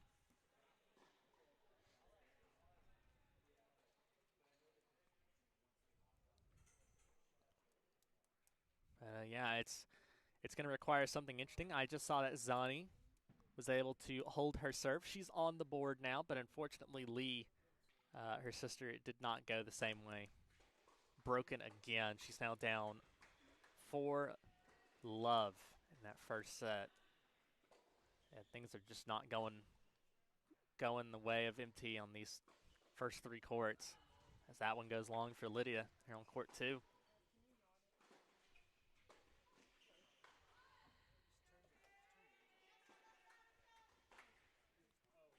It's now been it's now 3-0 on court 2, but it's also a 3-love lead on court 4 for Muskan Gupta. She picks up another, so it's a double break for MT on that court. It's a double break for Noelle Morrow on court 6 behind us. It's almost funny how much this is going exactly to the script. Yeah. It's kind of eerie almost. It almost feels kind of like someone's script, like done a little bit of booking, like it's wrestling or something. Yeah, we Back to the Future this one. But there's always twists. There's always a twist in every That is true, match. yeah. Let's try not to jinx anything here. This is Love Star Alexis.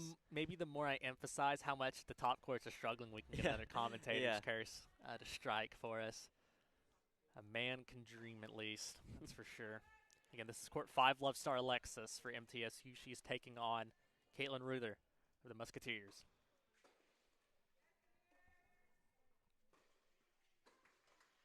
Again, this one with Love Star Alexis has the advantage.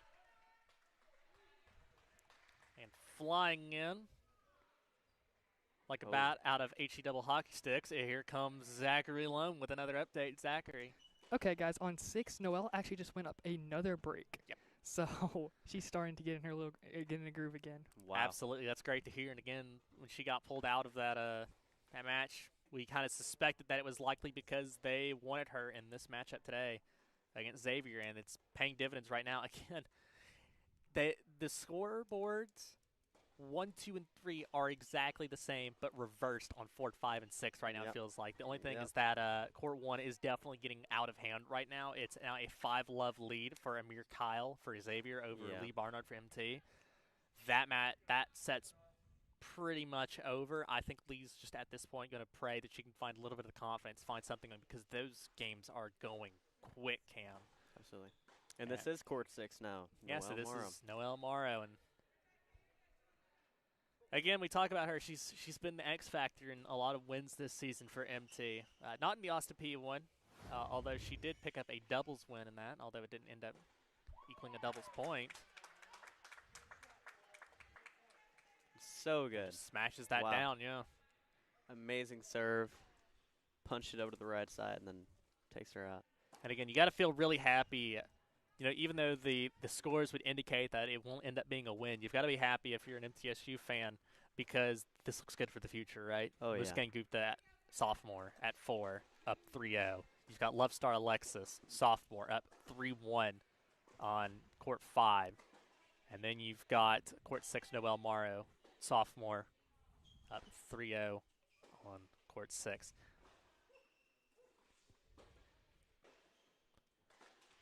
Actually looks like Love Star Alexis dropped one of her serves.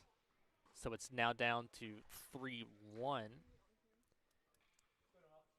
And again, coming in for an update, Zachary. Zachary, what's going on?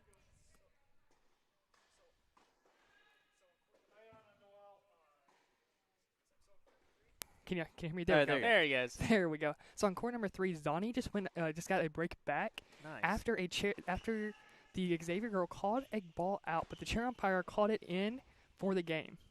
Wow. There you go. That's the importance of it right there. And These ITA officials, they're there you go. There you go, man. And I just saw Muskan Gupta. It's now 4-0 in that Court 4, so that's a good one. But yeah, Zani Barnard, that's it. That's the one. That's the one I'm hedging my bets on right now to be the one if MTSU ends up winning this. It's Zani Barnard on Court 3. That's probably the big match. Taking over, from them being top heavy, us being bottom heavy. If we can, that's the spot I can see them maybe pulling something out. So this is Court 4. This is Muskan Gupta. She's up 4-love in this set. First set.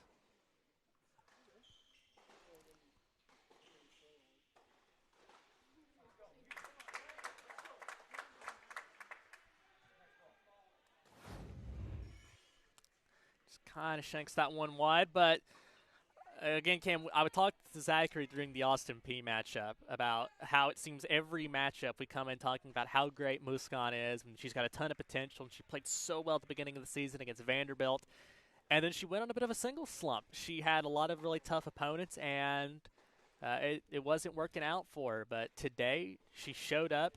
She kicked tail in that matchup on Court 4. She had a great day against Austin P, and now it seems it's starting to roll over into this match.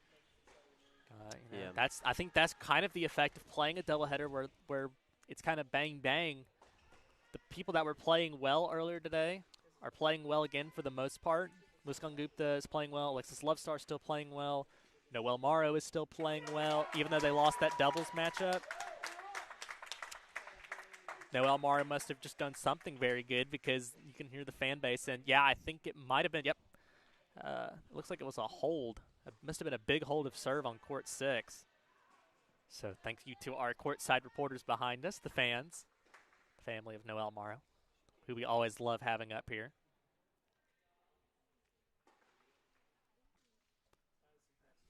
Scom with a little come on. But, yeah, I mean, it feels like that's kind of the bonus is, we're just checking out back behind us. What's going on in that match between Noelle Morrow and Blessing Zuzu. So this is Court 3. This is the one I want to keep my eye on for most of today because I think this is the big one. Zani Barnard against Anna Rogenberg.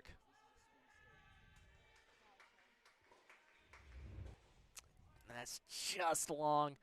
So again, like Zachary reported a couple minutes ago, Zani was able to get that break back, but she's just now lost it on that point.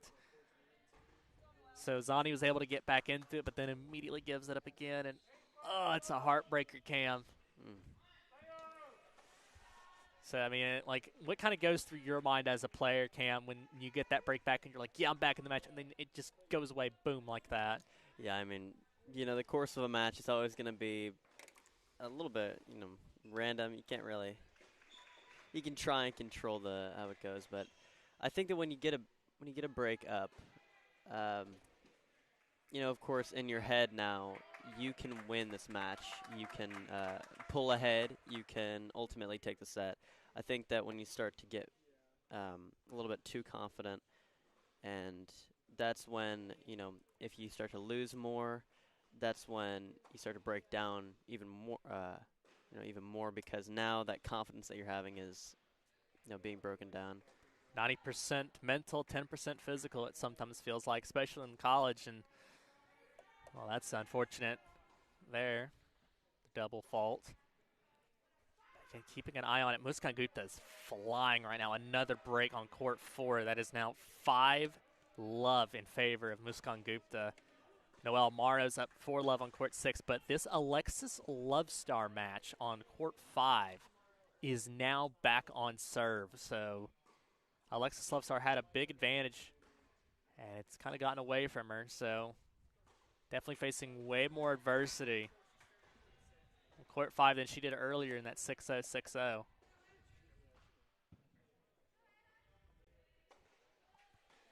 We're keeping our eyes on court 3, seeing if Zani Barnard can get back into this, create another break, see if she can get it back on serve. I think they're looking for a ball. And quickly now head over to court 4. This is going to be Muskan Gupta, who's up 5-love right now in this first set, which is what's exactly what we're looking for. We talked so much about her potential, Cam, and hopefully she's showing it today. She could very well, she's the future of this tennis program alongside ladies like Alexis Lovestar, and this is them right now. Looks like they're escaping from the changeover here. And it should be, Muskan Gupta's going to be up to serve. She's at the top of your screen in the true blue colors. So I just saw at court 2 is also getting a bit out of hand as well. 4-love lead now for Kat Lyman over Lydia Burrows. So courts 1 and courts 2 looking like they're going to be lost, at least in this first set. As now that I just said that, well, the score ticker just updated. I saw the home go back up without something getting added onto it, but it looks like actually that Lydia Burrows was able to snag something out of it, so it's now 1-4, and she is serving, so looks like she was able to get one of the breaks off of Kat Lyman. Again, just trying to boost up the confidence. It's still going to be so tough to win that set, but nothing is impossible if all it takes is that one break. But we do have our first final of the first set. Amir Kyle wins the first set against Lee Barnard 6-1. And can't say that wasn't expected from the way that match seemed to be going when we checked in on it a few minutes ago. We'll see if Lee Barnard can bounce back and try and force a third set. That'd be really massive for her confidence if she's able to pull it off. But again, we're still watching court 4 right now. And Muskan Gupta.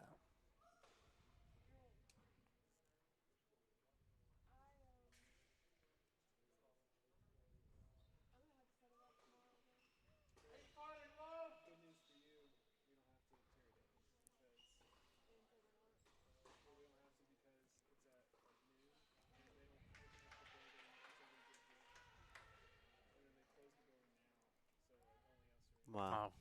Great shot there Beautiful inside out. from Amani Graham. Amani Graham, the freshman from St. John's, Florida. Yeah, Florida, and hotbed for tennis. I saw Zach sitting around on court 2, but I did see court 3. How about this? Good news, Cam. Zani Barnard got a break on court 3, so once again she's got a chance to get that back on serve on court 3. Let's go Raiders. Oh, Muscan just a little wide there. Again, she's trying to close out this first set, serving for the set at 5-love.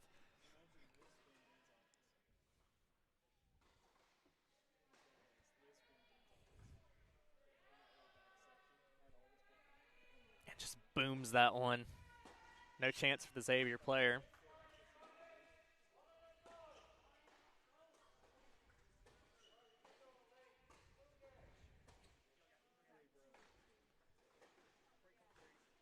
Looks like there was a break on court 3. Yeah, that was the Zani Barnard one, yeah. Okay. And I just saw it directly in front of us. Court 5, Alexis Lovestar got that break. So she's back up a break 4-2 in the first set.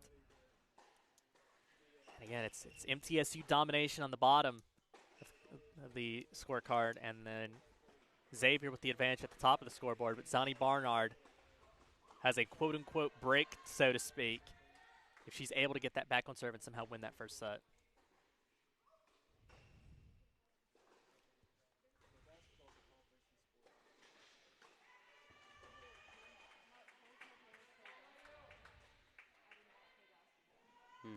And a big slam coming in there.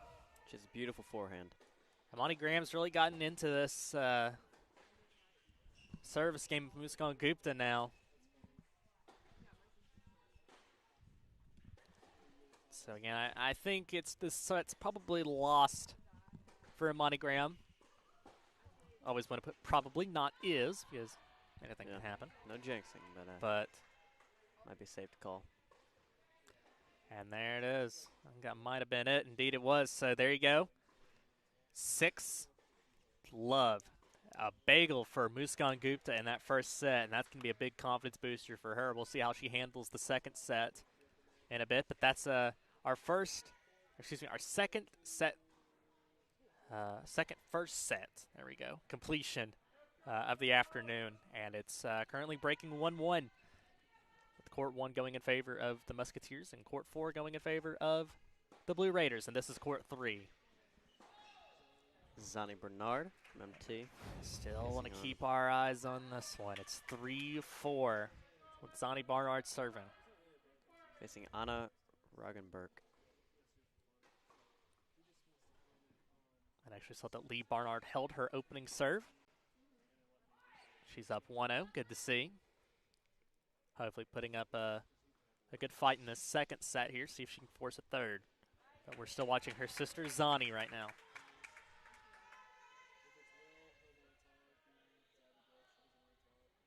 That's just long.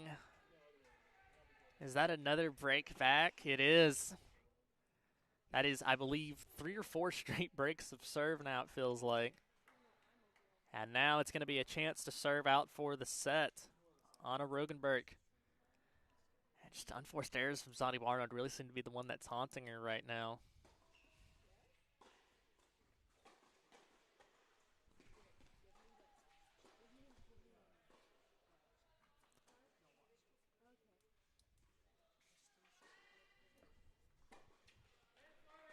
Actually, I'm keeping track of it right now. Looks like Noelle Mario had one of her breaks taken off of her.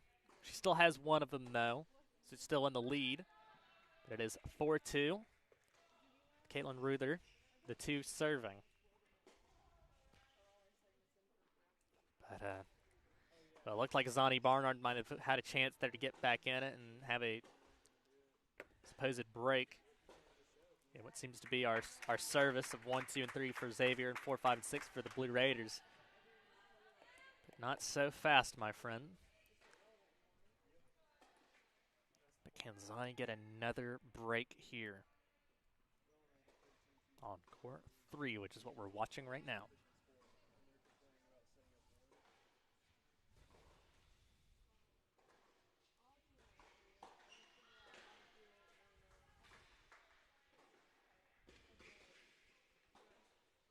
Wow. Just can't quite make the chase down there. Yeah, what a passing shot there from Anna Roggenberg. Let's hope it's not getting into the head of Zani Bernard.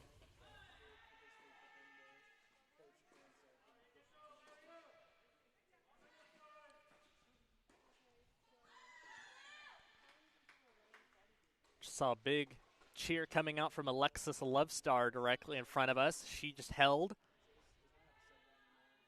And that score is now at 5-2.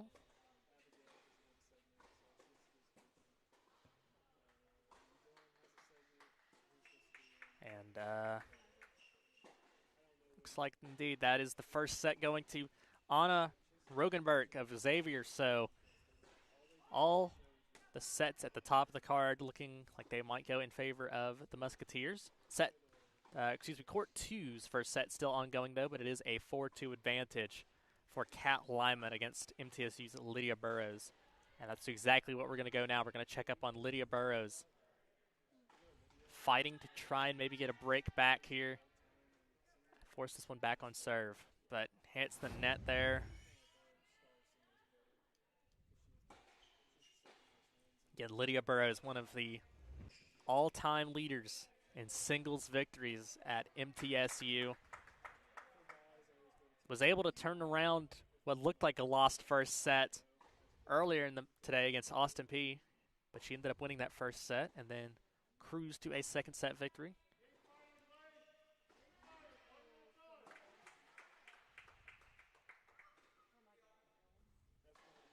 Big shot right there, nice.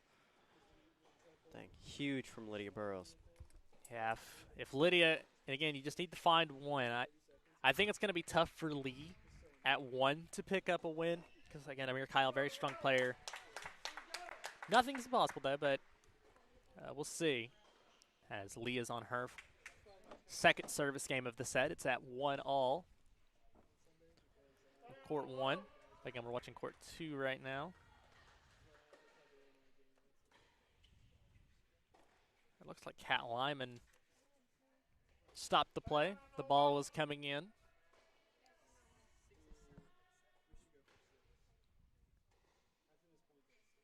Not quite sure.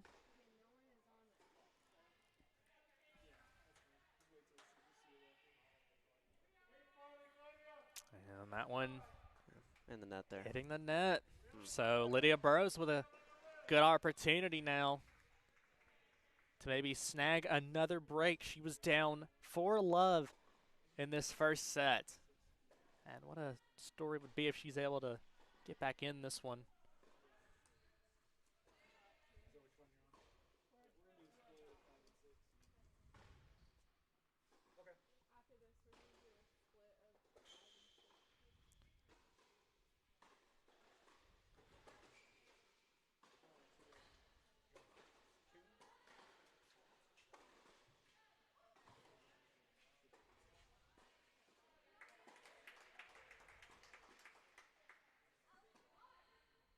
And that went long. And Lydia's really into that one. So, again, we're going to keep an eye on that one. But we have courts 5 and 6 that have a chance to finish up their first set. So we're going to go quickly now to a split screen so we can try and catch both those. So we got court 5 on your left, court 6 on your right. Noelle Morrow on the right, Lovestar Alexis on your left.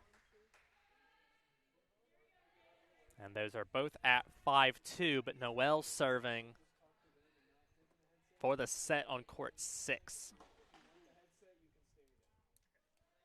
Again, these are ones you really want to pick up.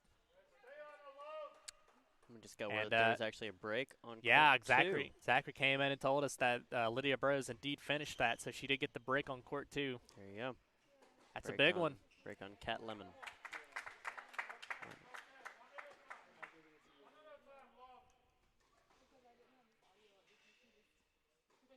That one goes long. Just out. So much topspin there by Noelle Morrow.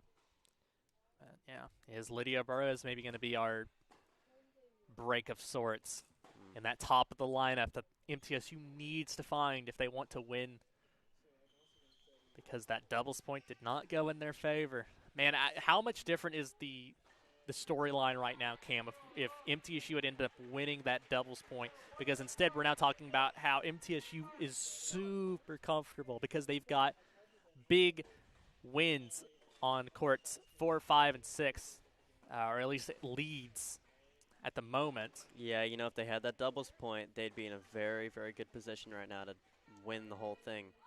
Which, since we didn't win the doubles point, we're relying a whole lot on that court 3 match with Anna Roggenberg and Sonny Bernard. Which Anna Roggenberg, which we were seeing is not going yeah, as well Anna as we would Roggenberg like. has just broken Sonny Bernard's opening service game, so things are not. They looked like they might be tilting back in MT's favor, but it has now gotten away from him. And Lee Barnard also has been broken on her second service game by Amir Kyle. So it looks like the Musketeers firmly in control on courts 1 and 3. That would put them at 3, and they would just need to find one more. But again, MT's got good advantages right now on courts 5, 6, and then they won the first set 6-0 on court 4. And indeed, that's going to be the set going to Noelle Morrow on court 6, 6-2. The first set goes. So the first set pickup, and now Alexis Lovestar, or excuse me, Lovestar Alexis, I think might have just picked up that first set as well. As they're heading to the changeover now. Scoreboard hasn't been updated, but I heard Lovestar Alexis give a little bit of a pop-off, so I think that one might have went. We will see about that, but again, just an update. Again, I think everyone's pinning their hopes now on court 2, Cam, that Lydia Burrows is able to bring it back. So we're going to maybe split screens 2 and 3. Awesome. So this is Lydia Burrows. On court 2 on your left, Zani Barnard. Yeah, so 2 very big matches right here. Yeah, absolutely huge matches. MT's got to find one of these alongside courts 4, 5, and 6. Zani Bernard having a bit of a struggle there on the right. Yeah. A lot riding on Lydia Burrows if that is the case.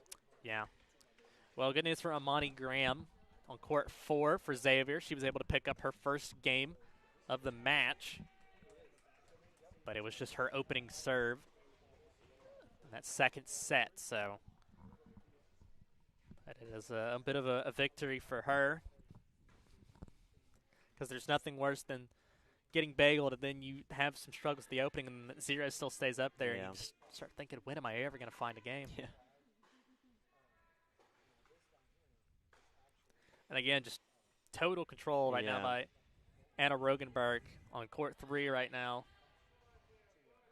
And she holds her serve, so it's 2-love in that second set. Again, Xavier, total control in courts 1 and 3. Lydia Burrows just out there. And again, she's got to hold this service game to get it back at 4-all and us, and for the Blue Raiders to be back on serve. Yeah.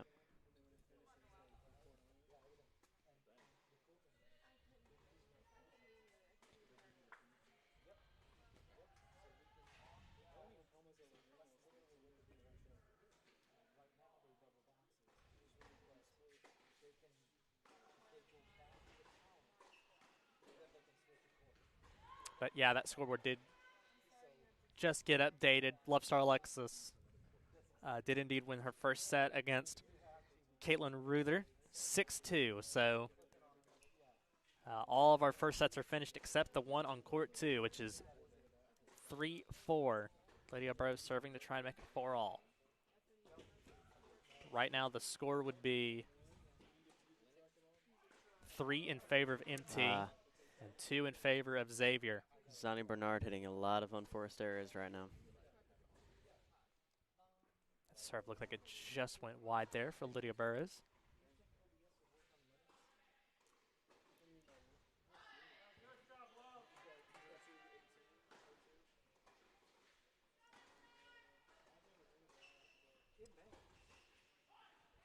And just wide.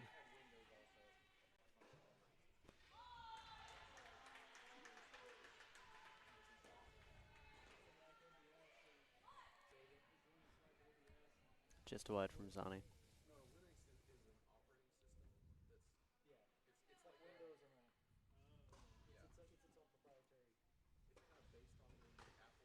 Coach Baylor Duval sitting over by Zani. I think she also realizes how important this matchup is on court 3.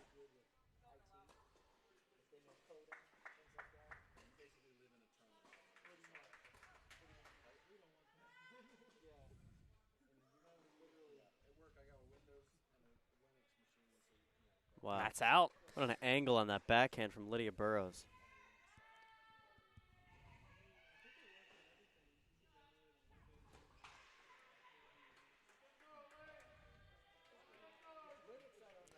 So Lydia, big point coming up here now. Trying to hold on to that serve and make it at 4-0. It would be 4 straight games for her if she manages to convert this.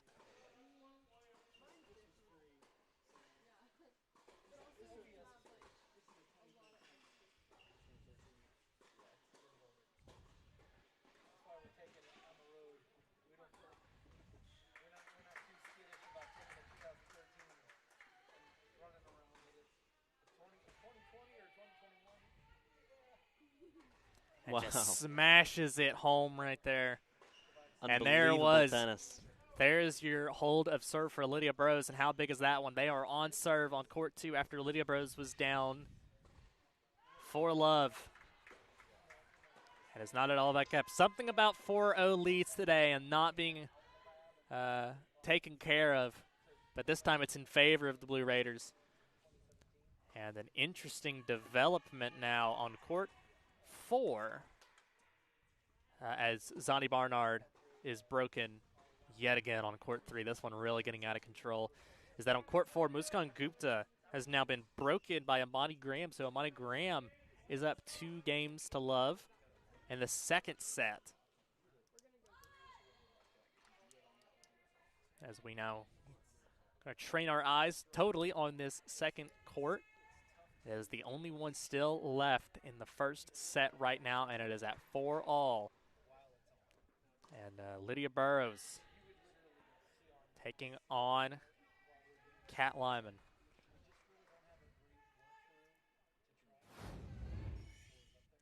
Oh. Wow, just absolutely. Goodness. I mean, just snapped that. It Yeah. it was darn near instant. The whip.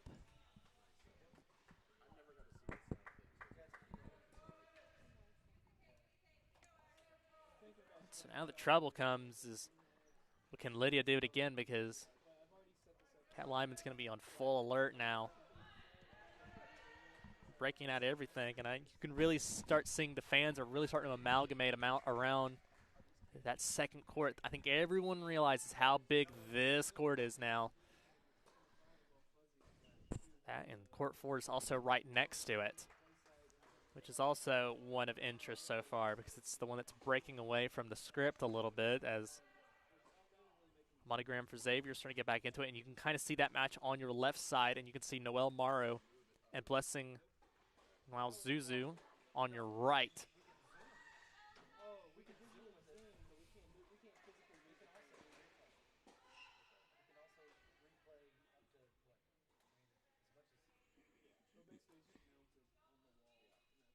And that one was Just long. out. Just kicked high on Lyman there, and kind of a flat one, and it just kind of sailed out. And the good news on court 4, though, Muskan Gupta has just broken back, so chance for her to get back on serve. And that's one that MTSU really needed. Again, that pathway to victory. We always talk about it, Cam. Yeah. When we get into these, it feels like you got to talk about, all right, how do we get to 4? And Muskan Gupta is a critical part of getting to 4. Absolutely. Love star Alexis held her first serve on court 5. He's up 1-0 in that one. And Blessing Zuzu held her opening serve on court 6 for a 1-0 lead. So everything standard so far. We're still watching court 2. That looked like it.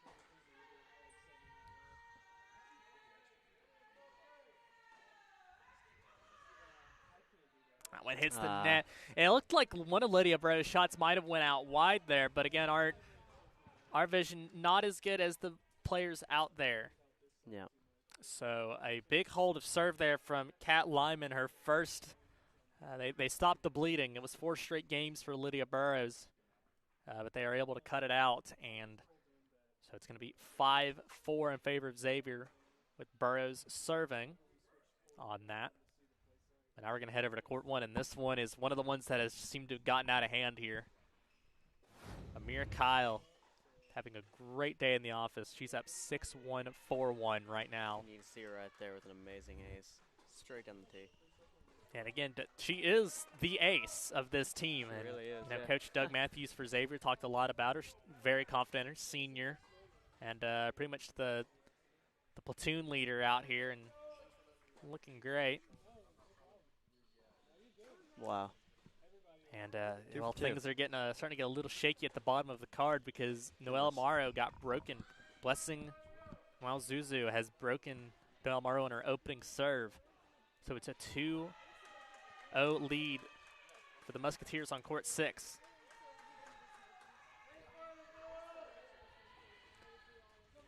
And you can actually see that all of the Xavier fans have now started to migrate to these courts over behind us, which is where courts 2, 4, and 6 are at, because those are the ones that are really competitive right now. And so showing confidence in their first and third courts as Lee Barnard goes long.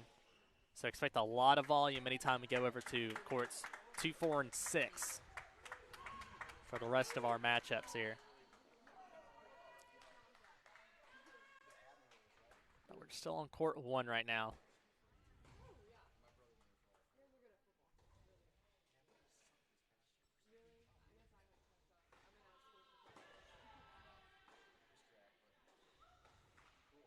Wow. Great shot there by Lee Bernard. Yeah, Lee just drilled her into the corner there, and tough way to get out. And that's what Lee does when she's firing on all cylinders. She just seems to outpower the other opponent, but I think both her and her sister have had some issues with control and having a lot of unforced errors. Wow. But when it works, it does that. Goodness. Snaps at it. And that's what you want to see more of. And maybe it doesn't come today and ends up in a win, but you would probably really want to see that when conference play starts next week, Cam. Yeah.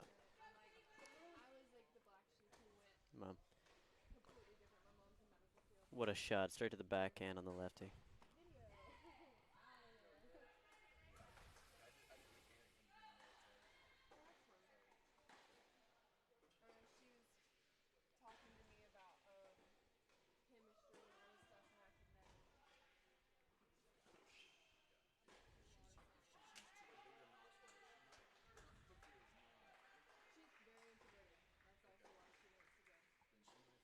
Wow. Oh, great return there.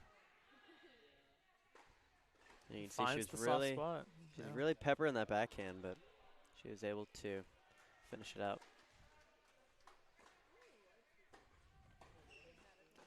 Well, things are going well for Love star Alexis. You can kind of peek out on the left side of your screen. She's up 2-Love, continuing her hot streak. And the break consummated by Blessing Malzuzu on court 6. So Xavier up 3-0 in that second set. Still down a set overall. It looks like they're going to have a good shot at getting one back and forcing a third and final set. But court 1 looks like it's really starting to get on the brink now. It is now 6-1, 5-2 in favor of Amir Kyle on court 1. So, I mean, it's been tough sledding today for Lee Barnard. It looks like she's going to lose all 4 of her matches today. And when you play the best, I mean, you're not allowed to really have bad days in the office because you will get punished for it. And it's just not been working for her recently. And hopefully she can find something that works out in training. Maybe she can pick up a couple of games and maybe she's able to pull out something nice, maybe force a third set. See what's possible for her. Things really feel like they're starting to slide in favor of Xavier as we're watching Lydia Burrows again. That was long.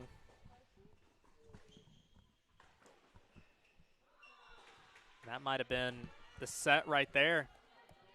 Indeed it was. So the first set, 6-4 in favor of Kat Lyman. And there you go. 1, 2, 3. First sets go to Xavier. 4, 5, and 6 first sets go to MTSU. That's enough. That Xavier will be happy with that because that means they're on the path of victory. Let's hope it doesn't stay like this. Yeah, for MTSU.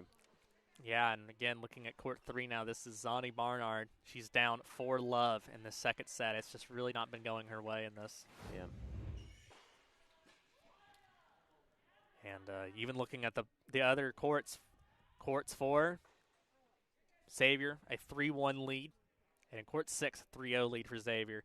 They're starting to dig into the bottom of this lineup now. You can really feel that this place is that Xavier's got the advantage right now, and they're really starting to. The pressure's mounting, and I almost wonder if part of it is the fatigue from playing earlier today against. Even though they got out of it in straight sets, they still had to play some really tough matches, MTSU, and I wonder if it's starting to wear down on them now. Because they're not seeming to get any easy points. A lot of these points have a couple of shots between them. And they had to play a lot of rallies in that match against Austin Peay earlier. But like I said, Coach Bailey Duvall for MTSU said that it's no excuse.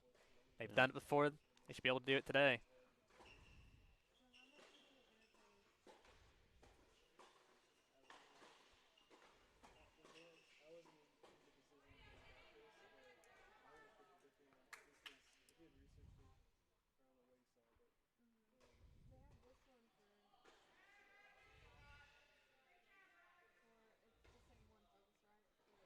And that goes wide. Yep, just unfortunate there. Yeah, it's ATC's got a little bit noticeably quieter in the last couple of minutes here. It's now a 5-love advantage in that second set for Anna Rogenberg, and she's definitely on the path to close it out. And court 1, Amir Kyle serving for the set at 6-1, 5-2.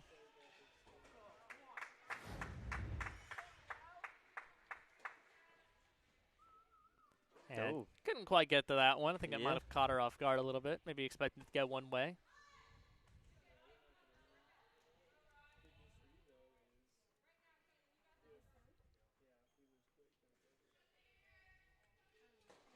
And actually, it looks like Lee Barnard was able to break there on Amir Kyle. So there you go. That's what you want to see a little bit more of. And now she's got a serve. And if she holds her serve, she'll have to eliminate another break from Amir Kyle, but yeah, you never know. I mean, we've seen Lee do some crazy stuff. Or I've seen her at least over the last 4 years, so I'm really interested to see what if she can maybe pull this one out, Cam.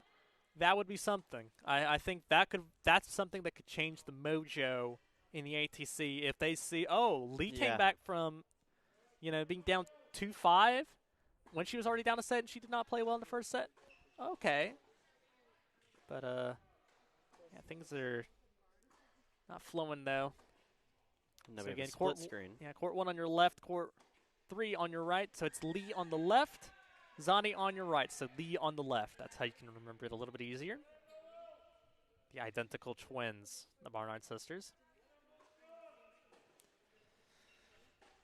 Keeping some updates on some other courts. 4 and 6 are really starting to get out of hand. As MT is down 1-4 on court 4, and in court 6, it's a 4-love lead for Blessing Nwazuzu. This looks like those seem to be like they're heading towards a third and final set, which fits in with my prediction that I thought that we might be here a while today. Because it might take us a while for Xavier to try and find their fourth, or for MT to get four themselves.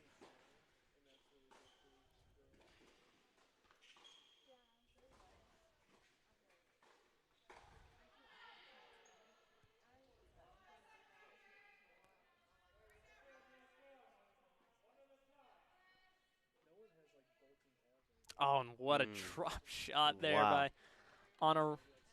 Made a run for it. Just too good. She's been doing really well ever since those kind of back and forth trades, and then Lee had that one break to go down 5-3 in the second set, and it just got away from her. And she's lost a couple now in a row. I think it's 6 straight games that Zani has dropped. Meanwhile, Lee, she held her serve, so it's now be a serving for the match again chance for Amir Kyle. Up 6-1, 5-4 now. Yeah. So coordinating with Zachary over on our side here. We're actually going to take a quick look at 6, and this is one I know something's going wrong because the cheering behind this has been mostly quiet. And that's because Noelle Mara, the second set's not really going in her favor right now, unfortunately. She's down 4-love in the second set. She did win the first set, though, 6-2. This one just has not went her way, and it's now 5-love. She's down. And it looks like this one's going to be going to 3 sets. And now we're going to go take a quick peek at court 2. So this is one that Lydia Burrows was able to claw her way back into, but unfortunately was broken and lost that set 6-4. As court 3 has just went final, Anna Rogenberg wins 6-3, 6-0 against Zani Barnard. And I mean, Cam Zani was looking really good in that first set. And like I said, that was at that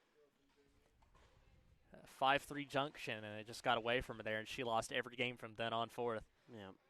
So 2 wins into the column now for Xavier.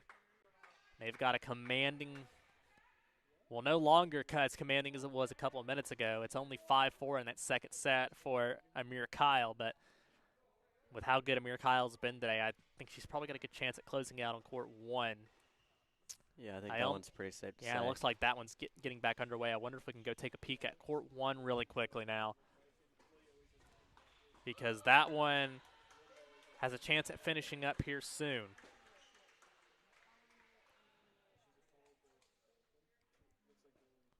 Just a bit. Again, we're still on court 2 right now. I'll keep you updated on court 1.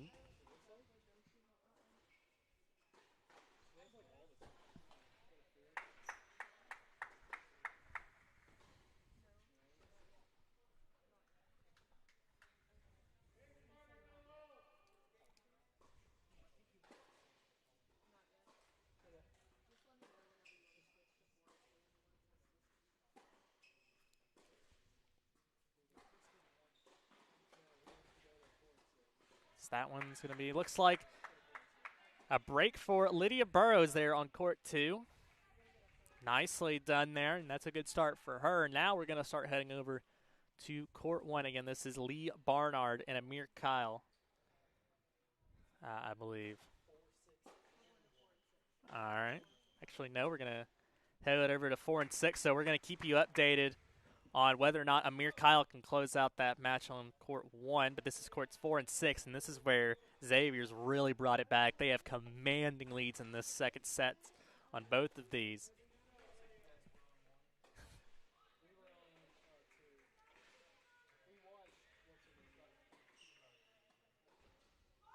So again, this is court 6 on your right and court 4 on your left. It is 5-1 in favor of Amani Graham on court 4 in the second set, and 5-love for Blessing Malzuzu on court 6.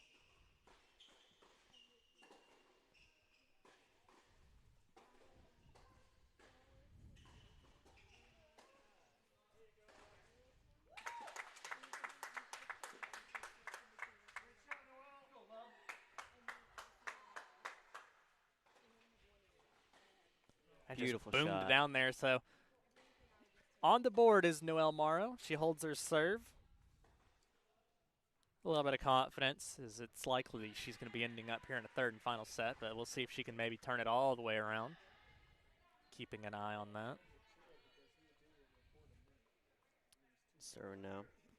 And Blessing Wazuzu. Love Star Alexis is Love now Star Alexis, sorry. is next. I was about to say, you're right. You were right. Don't worry. Okay. Love Star Alexis is up 4-0 Oh, yes. in that okay. second set and is about to serve to make it 5. So Love Star Alexis, needless to say, I think probably the MVP for today. Yeah. Collecting, Wow. as of right now, I believe 20 of a possible 22 games she's played Goodness. today, Wow. which is pretty good. You ever Yeah, You ever safe to collected 20 of 22 games in a You day know, for you? I maybe against the weaker teams, but I wouldn't. Maybe I'd remember that one. I don't really remember it.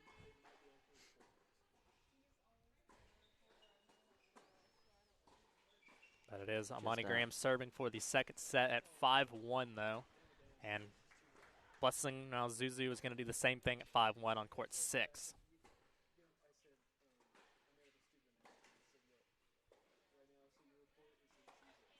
Wow. Big backhand from Nwazuzu. Yeah, and Muskan just couldn't quite scoop that one up and in play on court 4.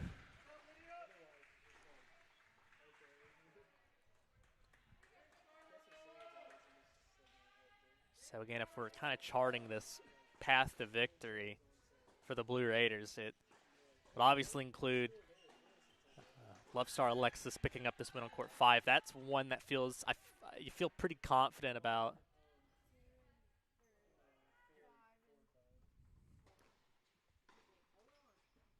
Again, what a big backhand from Nwazuzu. Right, yeah. And I think that is it. That's the second set going in favor of Amani Graham, 6-1. So trading of back and forth with dominant sets, and that one's going to go to a third and final set. But we do have an update from Zachary. Zachary, tell me a little bit about court 1. I'm super interested on that one. So Lee has battled her way all the way back, winning 3 straight games to take that set, and they are back to on serve 5-5. Yeah, I really wanted to take a look at that. Amani Kyle, really good player, has been going back and forth in that one. Amani Kyle had 2 chances to serve for the match, and that's when it's really interesting. And Lee Barnard, again, I didn't completely counter her out, but I figured that it was probably going to be really hard. Yeah. But she's managed to do it. She's back in it, and I think she's serving now at 5-all. So we'll keep an eye peeled on that one really quickly as we're going to switch over our courts in just a moment. But again, if that one can go to a third set, well, then things are getting a little spicy. So this is a split screen. We have court 1 on your left, court 6 on your right, and court 6 has just went final. So Blessing Zuzu picks up the second set for Xavier on court 6, 6-1. So that one's also going the distance. You know, you can actually see the height difference from Nwazuzu and the coach. Nwazuzu is actually the shortest player today out on the court. She is only 5'4". I mean, you don't have to out her like that, Cam. I mean, she's still putting up the points. She though, is you know? putting out a She's good, going good kind of effort. crazy. Yeah, a good second set from her, and so this first court, I'm so excited to see how this one might turn out because this one is this is really what I wanted to see. I really wanted to see Lee Barnard pop off and get back to what we know she could do, what she kind of performed earlier in the season against ETSU when she had that big win at the number 2 spot. It's been tough sledding at times at the number 1 spot, but if she can bring this one back and force it to 3, I think, again, it's about more of the juju, the momentum of having, we just saw our number 1 player come all the way back. That's what you want to see. So keep an eye on that. Love Star Alexis was broken, though. She did drop one. So, again, my bad. It's now 20 of 23 games. But it is still a 4-1 advantage in that second set for Love Star Alexis. But this is court 1. Lee Barnard has brought it back 3 straight games. And it is at 5-all in the second set. Amir Kyle won the first 6-1 and had 2 chances to serve for the match. And that would have put Xavier at 3-0 in terms of the team score. But Lee Barnard is still fighting. Wow. And that just goes to show the fight of this MTSC Raiders team. They don't really give up.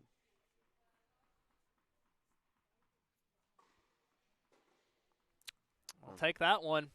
And Amir Kyle just kind of is kind of mad at herself, I think, on that one. Feels like she probably could have done better on that second serve. As they are now going to keep trading over there on that court 1. Again, it's a big match, needless to say.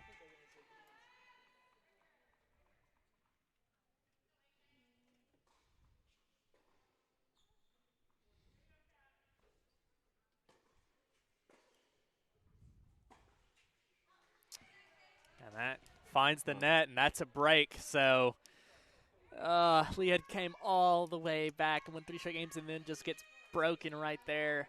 Yep. My heart aches. Not what you want to see right now. Amir Kyle will get a third chance to serve for the match and to put him up 3-0. You're coming up soon, so that's one we're going to have to keep an eye out for. But Lydia Burrows has kept her break. She's up 2-love on this second set, but right now we're watching Love Star on court 5. This is 1 serving 4. So big advantage for Love Star Alexis, who I unfortunately jinxed. That one's going to fly out on her. Couple of awkward little dinks and shots there that managed to find their way in, but that one not the case, to the dismay of the Blue Raider fans.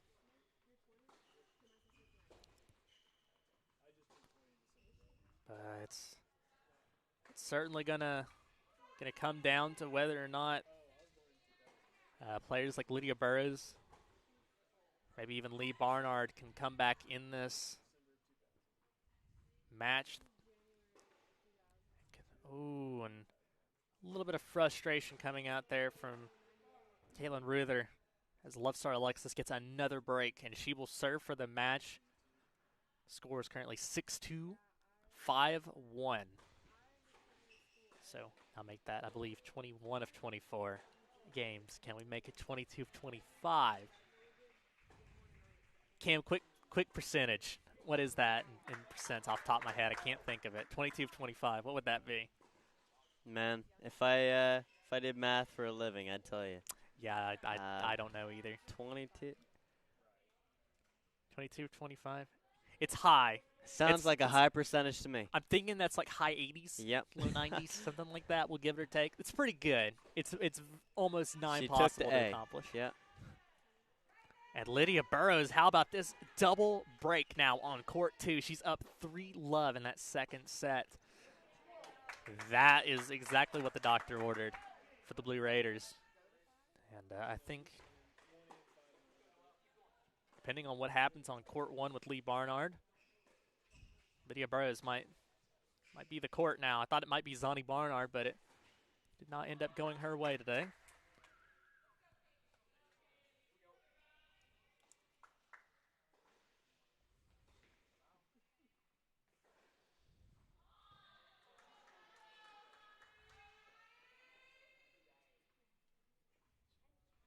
So just writing some notes down really quickly here.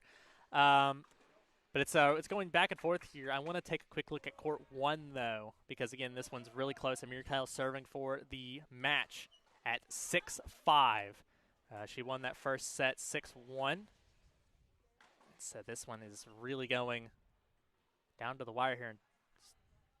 I think Coach Doug Matthews is coming out on the court here and saying something to the chair umpire. I'm kind of looking at it from across here. He's talking something to Amir Kyle, though. I don't know what quite happened there.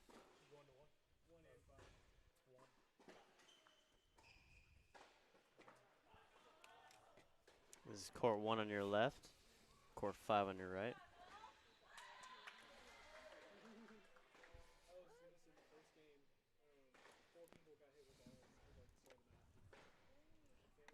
And we're going to have court 1 on your left and court 5 on your right.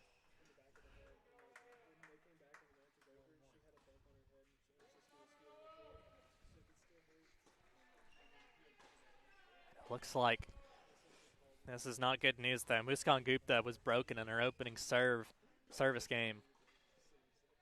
What a comeback. What a comeback that would be for Amani Graham, who lost that opening set 6 love and immediately responded with a 6-1 win in the second set. And keeping an eye on Love Star. She tries to serve out the match here at 5-1.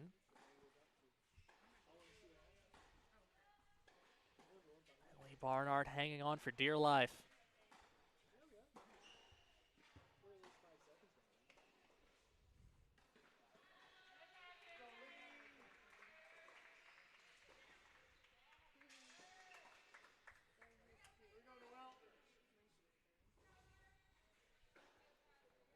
Oh, and got the net. And we are going to a tie break on court 1. What a comeback. Indeed. And this is smacking that ball on court 1. Absolutely. This is a big moment right now in the season of Lee Barnard, in the season of MTSU. A very big moment. So here we go. This is the tie break on your left. And again, we're still watching to see if Love Star Alexis can serve out the match on your right here.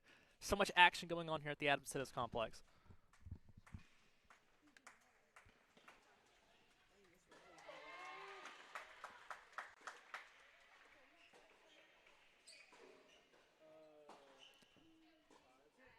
Oh, and it. Oh, goodness. What a point. Wow. Such good placement. Such good tennis. Oh, my goodness. That's a big first point there for Lee. Wow. Trying to find that way in. Looks like Love Star was denied of serving out for the match, so that one's going to keep going on. But she's still got a good handle on that. It's 5-2.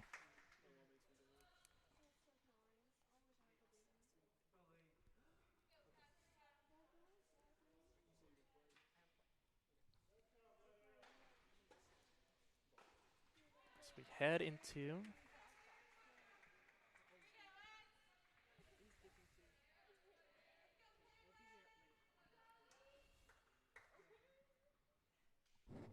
and there you go. Big start there.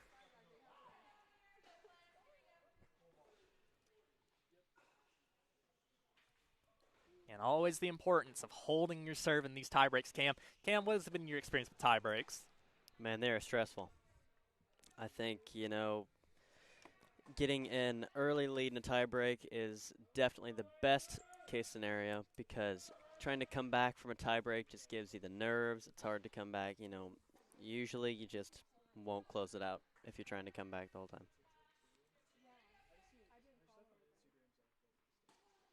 Oh, my goodness. That's not what you want to see. Not great. Or was it a let? I think they might have given her a let on that first serve, so I think she's still in the green, though. That's huge. Thought that was a double fault, but indeed it is not.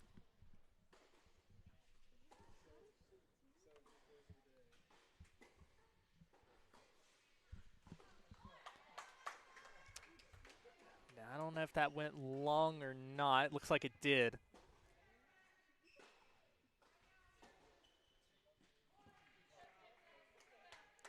So I believe our score in this tiebreak right now is 2-1 in favor of MT.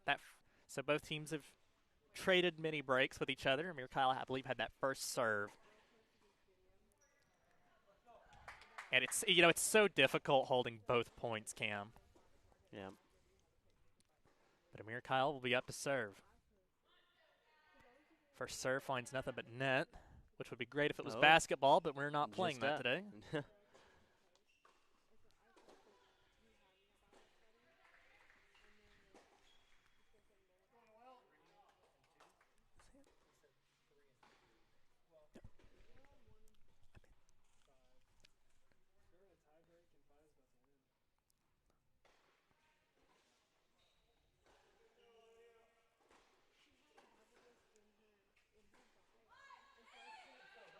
We headed to the break.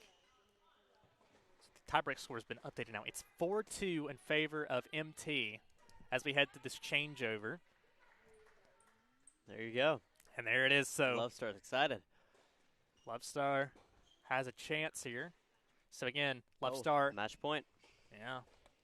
Match points on your right for Love Star Alexis. And this tiebreak going on. MT up 4-2 in this tiebreak to try and force a third set.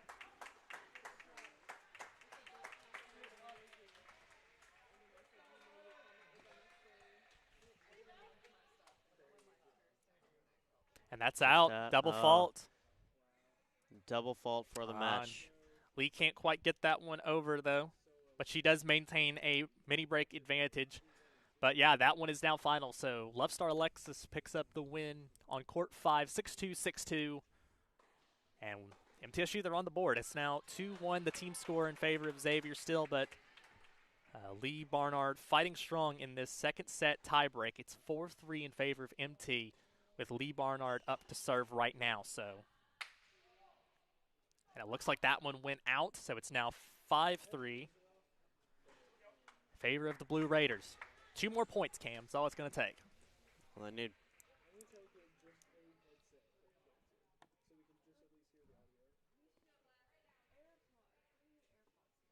Oh, it just went long there. So again, back and forth we go, and I believe that means we are now back on serve, so to speak. You can see Xavier coach Doug Matthews coming over to talk to Amir Kyle. He has been posted over here for quite some time. First serve, no dice.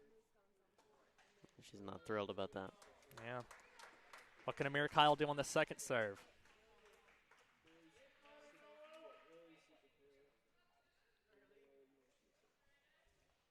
Oh, that is huge. That's 6-4. So we have set points. That should be 2, I believe, for Lee Barnard here.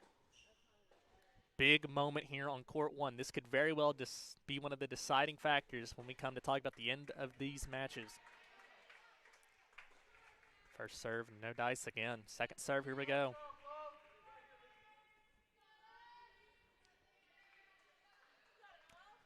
Oh, just missed it there. So 6-5. So Lee Barnard can't convert the first set point. She'll get one more, though.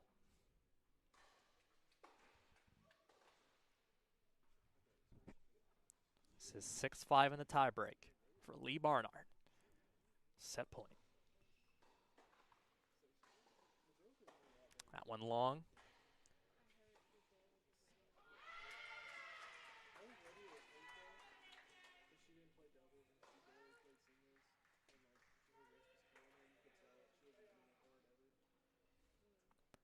Wow, wow. What a shot. And she saves both of them. We are knotted up at 6 apiece. So Amir Kyle saves 2 set points. And we head into the changeover at 6-all. Goodness gracious. Well, let's keep you updated on a couple of other scores around the courts here. Court 2, that one got out of hand quick, but in favor of the Blue Raiders. It's 5-love for Lydia Burrows in that second set. Looks like that one's also going to go the distance. Court 4, however, still in favor of the Musketeers. Amani Graham, she's up 2 games to love. And that's third and final set. But Noelle Morrow on serve at 2-1 on court 6. So this match here on court 1 becomes more important by the moment. First serve out. Again, MTSU, they have to win. Pretty much everything left on the board, it feels like.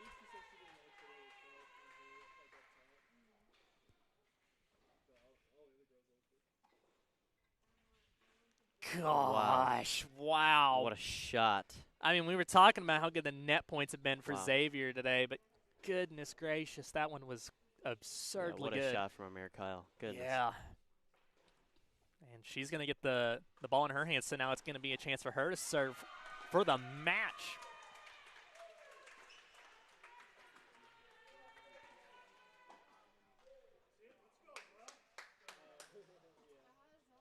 Oh, and it's just wide, and that's going to be it. So Amir Kyle Heck of an effort from Lee Barnard to get back into it. Yep. Forces it all the way to a tiebreaker, but it's Amir Kyle that Yep. just makes it count. Those 2 set points. Yep. We talked about closing so much today and just couldn't close the deal. But I think a golf clap to Lee Barnard. She managed to bring that back from 2-5 down. It's not enough in the tank. Yep. And Amir Kyle's, like we said, just too good. Put it away.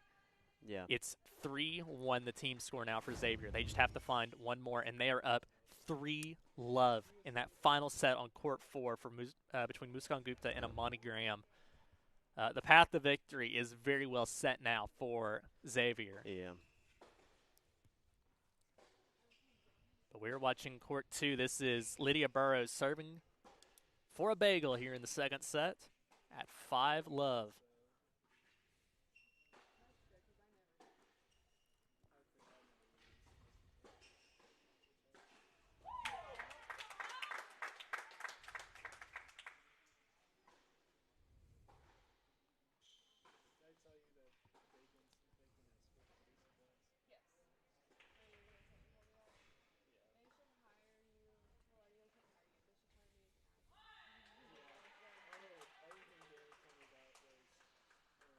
Oh, wow. Too high there for Lydia. Nice lob by Lyman.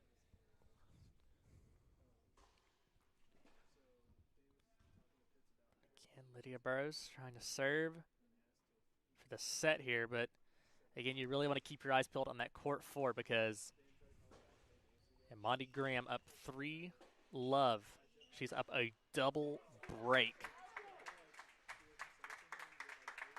And that would be 4 for Xavier if Amani Graham's able to complete that win.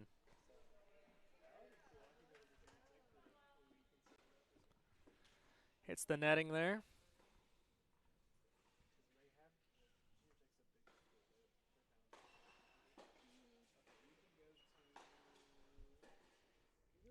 So again, we're going to take a quick step away from that one. Lydia firmly in control. And I almost want to go take a quick pick at court 4, maybe. Because that one seems to be interesting as Lydia Burrows actually just cleared that out, but we're going to take a look at 6 instead because this one is also interesting. Noelle Morrow is now up 3-1 in this third set, which is one that MTSU will have to get. But again, Lydia Burrows 6-0 in that second set, so that one's going to a third. So it's really going to come down to Noelle Morrow, more importantly, Muskan Gupta to come back as Morrow just misses that one.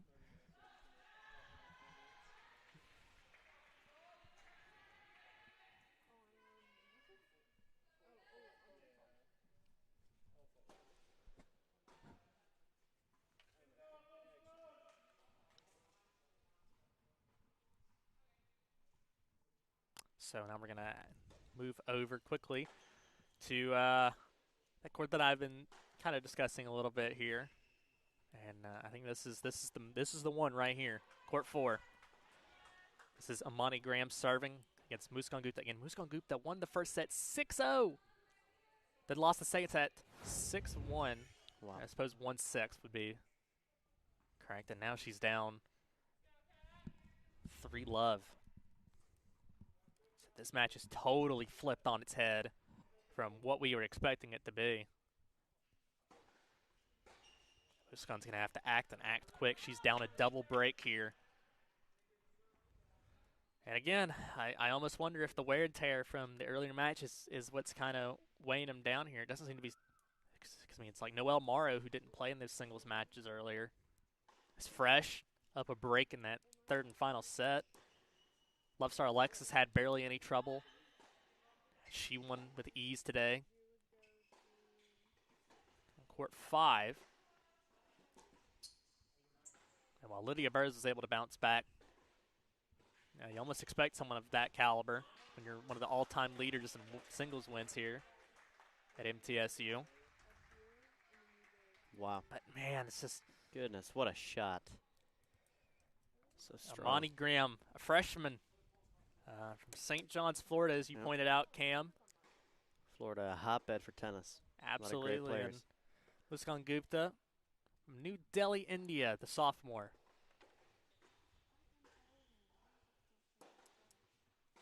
And can Muskan find a way to get a break here and get back in this match? She's going to have to if MT have any chance of winning. Just wide again. She really went for that shot, though. You saw it. Strong forehand. Yeah. Well, Noelle Morrow just got broken behind us here. So that one looks like it has a chance of going back on serve on court 6. And it feels like the inevitable is creeping up here. But still openings. And it starts here on court 4, I believe.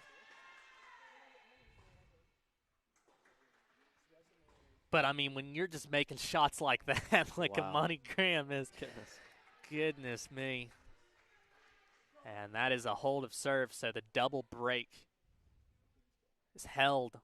It is 4-love in favor of Imani Graham. Score it would be 0-6-6-1-4-0. Bit of a wacky scoreline it would be for you to dominate.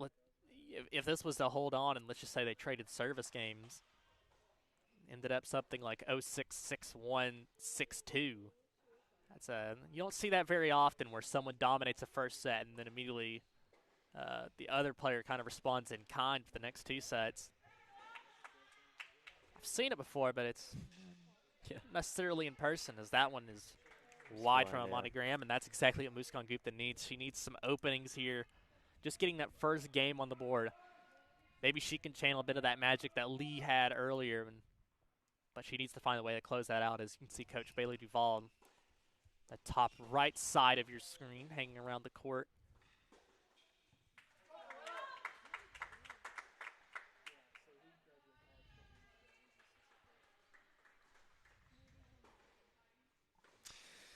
And again, just right idea, but just not. Couldn't complete the hit wasn't there for it. And I think those are the most frustrating moments when you're playing. Yeah. Is like, I know I had the right shot. I know I had the right idea. I just couldn't make it happen. And that's always the worst. It's frustrating. And I think it's a sign of someone that's still kind of growing into the college tennis scene. Muskan, again, really hasn't had that full season necessarily yet. Still kind of getting into it. Absolutely. Again, a sophomore here at MT. But she's going to make those plays when she's a junior, when she's a senior. Yeah. Upperclassman years. Those are the good years. And I think that's what's important, but they're going to have to find a way to bring it back. So this is court 2 on your left, Lydia Burrows, and that's court 6 on your right, Noelle Morrow. And they are taking on Lyman and Noelle Zuzu, respectively.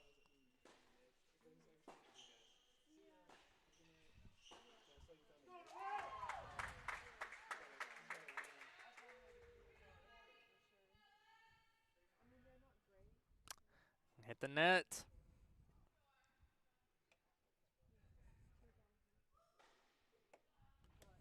And so Lydia Burrows with a break in her first service game from Lyman. So Lydia Burrows is on track to maybe get something done. But the problem is that they might not be able to have the chance to finish, Cam, because court 4, it's 4-love. Yeah, seeing as how it's going right now, we might have some incomplete games. But Noelle Morrow gets a break. Yep. She's up 4-2 in this final set. And Cam, I don't want to salt the wound more. But again, the doubles point. Yep, doubles point would have been nice. That would have been a good Lydia Burrows, point, Noelle Morrow. Yeah. That's 4 right there. And it's got to be frustrating. And we said before that we believed whoever had the doubles point was probably had a really good chance, as it's now went to 5-love. As they're going to head to a changeover now, so we'll catch up on court 4 in a minute. But man, oh man, how different is today? Yep. It's very likely going to be the difference once again. And they won 3 matches without it. And, maybe with the exception of UT Chat, and this is no disrespect to Murray State and Austin Peay, who are great programs, but they're not, a top team in the Big East like Xavier is. And when you're playing against a team like that, you can't give away those big points. And it's that doubles point. It's going to get them in the end. Absolutely. And all Xavier needed to do was either handle their business at the top of the card or break one. And it looks like they're going to break one of those at the bottom of the card. Yep. And that floats right back to our keys to the victory. But it's not over yet. I mean, we'll have to see. We're going to have to go to court 4 and see how that's going to play out. It's 5-love in this final set, though. Muskan Gupta is going to need a lot. She's going to need a triple break to get back into this match. And everyone has started to so this is court 2 and over. Court 4. Yeah, 2 on your left, 4 on your right. Taking a break from court 6 with Noah Moro, blessing Nwazuzu. Nwazuzu trying to build up some Nwa Juju, hopefully. Finish it was up a the good match. try. It was a good try, Cam. You tried there. It was. You tried. Regardless.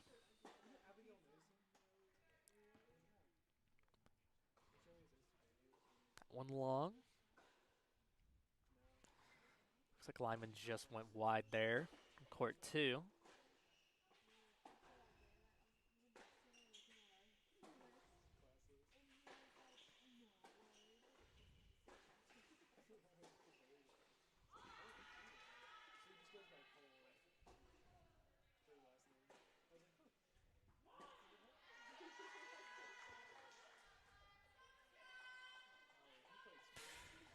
Yeah, and that's just kind of been the match it's been for Muskan Gupta today. Right idea, but the execution's just not been there since the beginning of the second set, and it's rough, unfortunately, but a learning experience, I feel.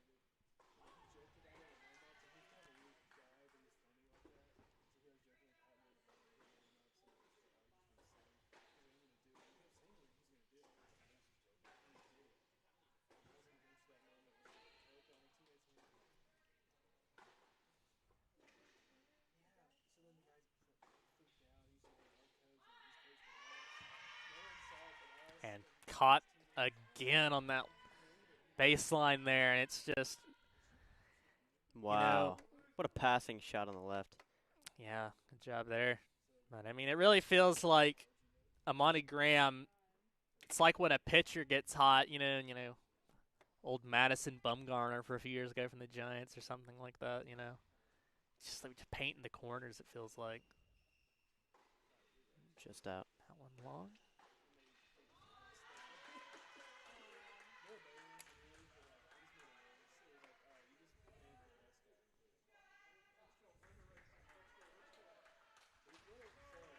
And again, I mean, it's just one of those matches. Everything's going right for Amani Graham, everything going wrong for Muskan Gupta, and this one looks like it's not too long away from being closed out, unfortunately.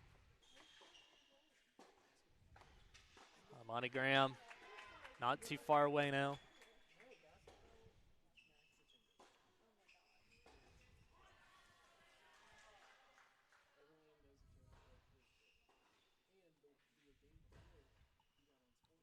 Lydia Burrows with the hold.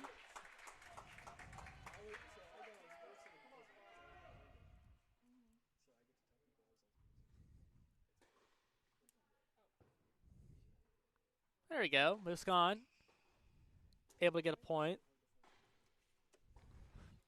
As Amani Graham sends that one into the bottom of the net. Good job by Muskan to force that one in. Back into a spot where Amani Graham couldn't quite answer it the way she wanted to.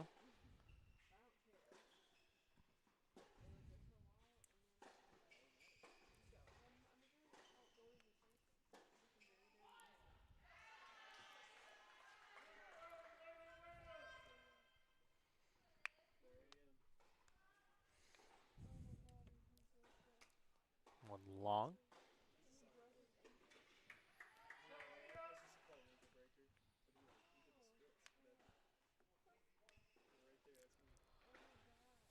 Wow. Great whip by MT on the left.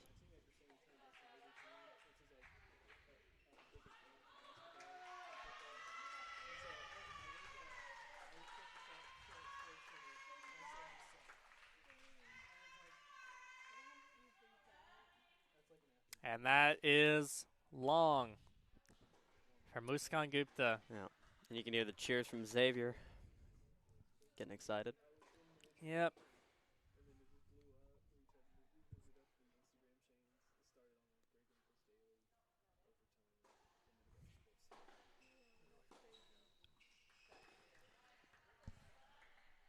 And, was that match? I believe it was. Yeah, so that was indeed the final point. So Xavier, they claim this one. It's going to, looks like, are they going to play it out or they might play this final game? I'm not quite sure, but the result will stand regardless. Xavier's going to walk out of here with a win. And they did what they needed to do. They handled business at the top of the lineup, and then they found that one win at the bottom of the lineup, and that's what got them to 4, and that doubles point once again. This time, MTSU cannot get away with losing that doubles point. Yeah. So the final score, Amani Graham defeats Muskan Gupta on court 4 by a final score of 0-6, 6-1, 6-0. A very strange score, but for a very strange game and a very strange afternoon of tennis, needless to say. And turns out in the end, Cam, we did not follow the script completely. But a win nonetheless for the Musketeers. But I believe that they're going to play these out. So we're going to keep an eye on the rest of our matches. We only have 2 left standing. It's going to be Lydia Burrows on court 2 and Noelle Morrow on court 6. And court 6 has managed to get close once again. That one's back at 4-all after Noelle Morrow had that break. And court 2, Lydia Burrows up 2-0. So a chance for MT to get some consolation points here. But also a chance for Xavier to maybe run up the score a little bit if they so desire. Could go either way. But this is court 2 we're watching. And it is tied 4-4 right now on court 6 in the third set. Right on. Oh, and it's wow. just What a caught the shot. baseline there.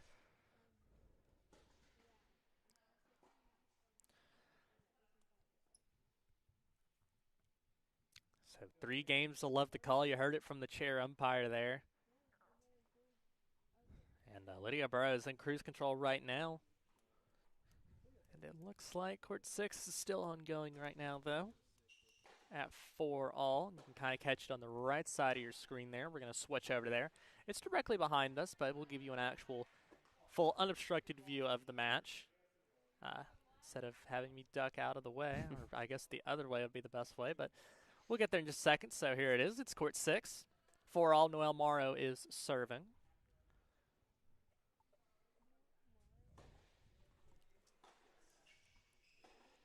Again, Noelle, if she ends up winning this, it's going to be a bit unfortunate that she wasn't able to be the X factor like we had kind of been chalking her up to be.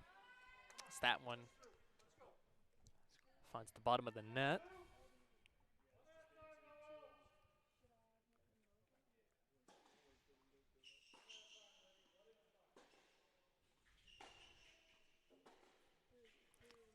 Oh, and Cam, I want to chime in here because I have just checked my text messages. And perhaps this is unprofessional, but I do believe this is the answer to our question earlier, our math question.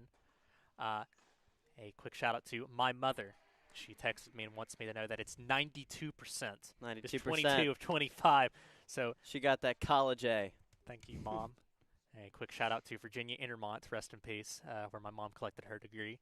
I'm sure she's going to be excited about that. But nonetheless, again, that cut Noelle Morrow dropping that one. So it's 3 straight games that they've dropped Cam.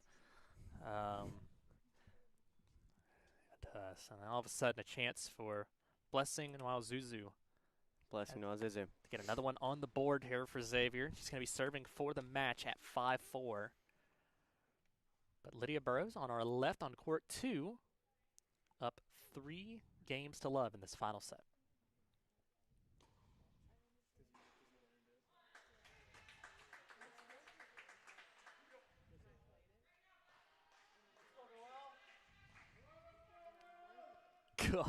What a return. Absolutely rifled back there by Lyman.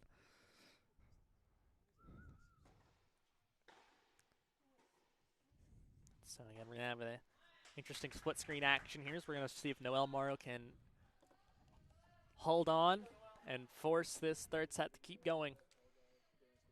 Man, Lyman's really rifling these returns now. And I think a lot of there's a little bit of pressure come off. I mean, I don't know. Do you all still play on sometimes in high school, correct? Yes, we play all of our matches out. Just for experience factor. Yeah, experience. Yeah. Yes. So again, if you're still playing when a match, when the result's already decided, does he kind of get a little less tense? Do you kind of ease up a little bit? Yeah, kind of, because now you're just playing for yourself. You're playing for your ranking, rating, record. Because for a lot of us, it's all about our UTR, winning matches and being put in, and then, oh goodness, a lot of cheering there. A lot of cheering from the Xavier fans. Yeah. That have made their way down. They have a here. right to be excited, I mean, they've already clinched the win, but they definitely want more. But Xavier again, so the series all time will now move to 2-1 in favor of the Musketeers after they dropped the first matchup ever between these two teams in 2018. I believe the score was 4-1 or something to that effect when these teams met in 2018. Yes, 4-1 in 2018. It was a 4-3 win for Xavier in 2019, and it looks like it's going to be some form of win for Xavier here. We'll check the final score as they come in the next couple of minutes. It is now 5-4 Xavier. You're right. And Lydia Burrows broke in there. Lyman, great job on that return game. She manages to claw one of the breaks back. But it's still 3-1 in favor of Burrows on court 2. Double fault there from Zuzu. So opening the door up a little bit more for Noelle to maybe snatch this and make us play on a little further on court 6.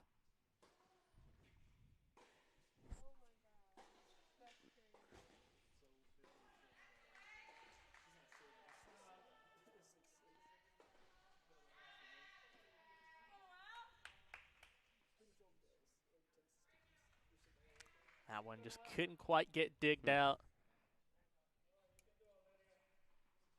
I suppose dug out.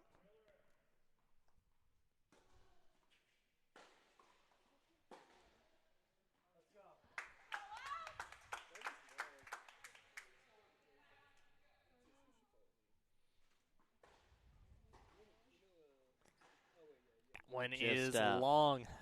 There you go. Noelle fighting. And Noelle really into this service game now, fighting to keep the match alive. And Lydia just can't get that one over.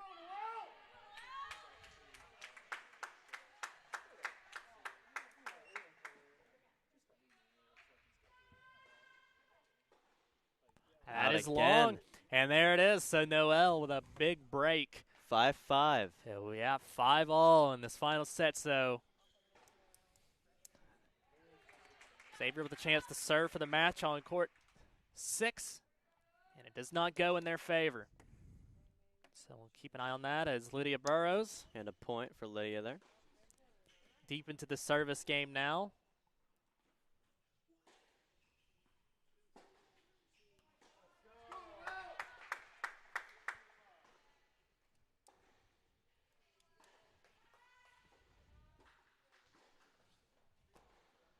And White again on court 6. Reoccurring.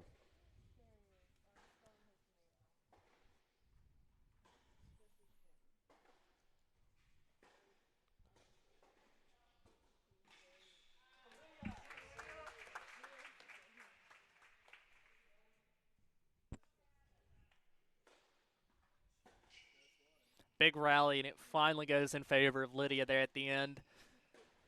Took an odd bounce off and just couldn't quite get that one up and over.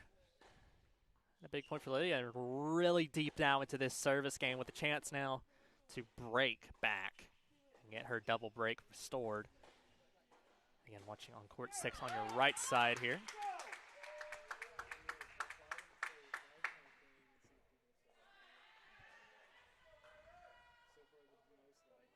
Big rally there, yeah, court 6. The Noel fan section getting up a little bit. Excited about that one. She's had to fight hard in this, this third set. A lot of momentum going her way right now.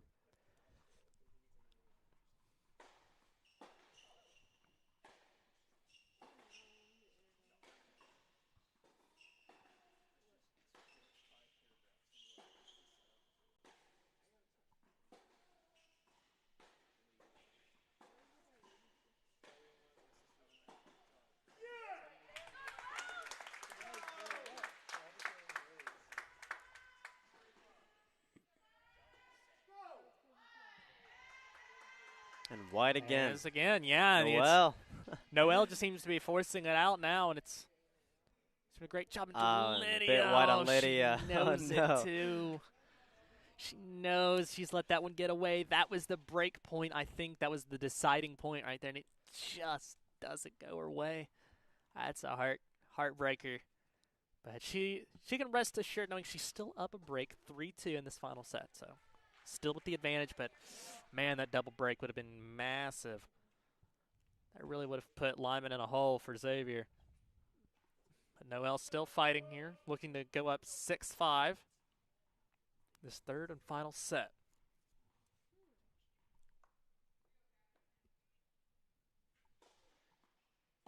Words of encouragement echoing out from the Blue Raider Nation.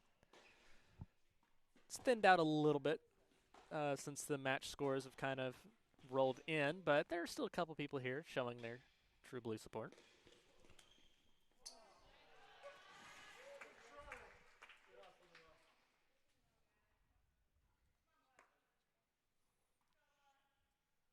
Oh, just out. Goodness, that was close. What a hustle. For some reason, I actually thought she was going to maybe try and do a little fed and just go around the post there. And I was around the post. going to lose it, but then I was like, oh, right. That's too tight of an angle. A good try nonetheless from Noel. And court 2 about to get back underway with Lydia Burrows serving at 3-2. Our final two matches of the night.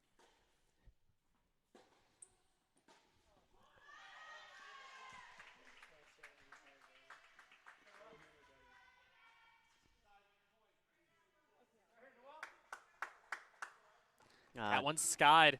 Hits the roof.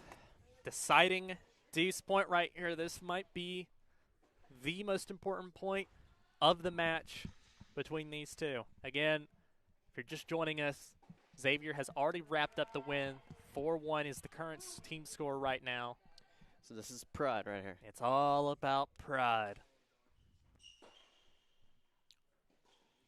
Deciding a point. Noel Mario up to serve.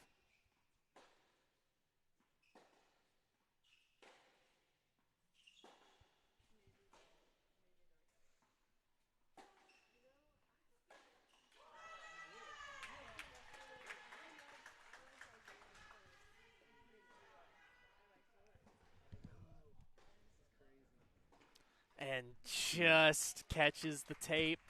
So Noel and is it's broken. Blessing Noel Zuzu with a chance again to serve for the match at 6-5 coming up here. At worst, she gets a tiebreaker. Yep. And that third and final set. And that's a crusher right there for Noel. She felt like she had a lot of momentum going, and that last couple points just got away from her. Blessing made the most of those chances. Managed to squeeze a couple of them in, and I think that's just been the difference today, Cam. Yeah. Xavier has made those coin flip 50-50 balls land in, got the passes, the net play, making less unforced errors. And that's why they ended up winning today. That's why they might expand their margin of victory here in this match here. Lydia Burrows at court 2, which is on your left again, up 3-2 and serving right now, though.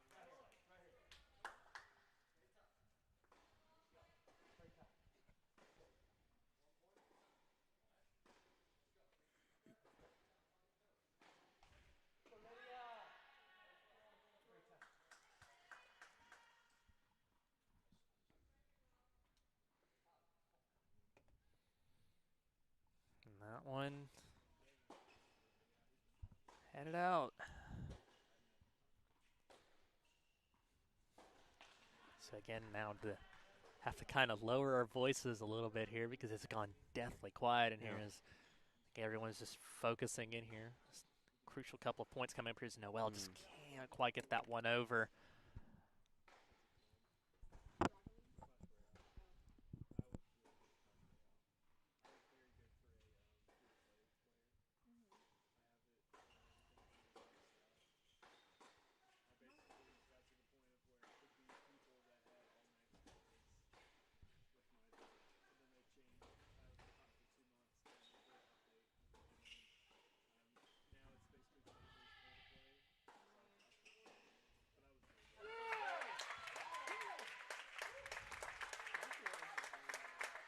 Oh, and it's just called out on Lydia there. That's a rough one. Oh, my What a fight from Noel. goodness. What a pass from Noel there. Tough rallies going on between the two matches left standing right now here in the Adams Tennis Complex. And I think this might be the decider right here on court 2 right now for Lydia to hold on to her serve and to keep that break. Her serve, it's the net. Second serve coming up here.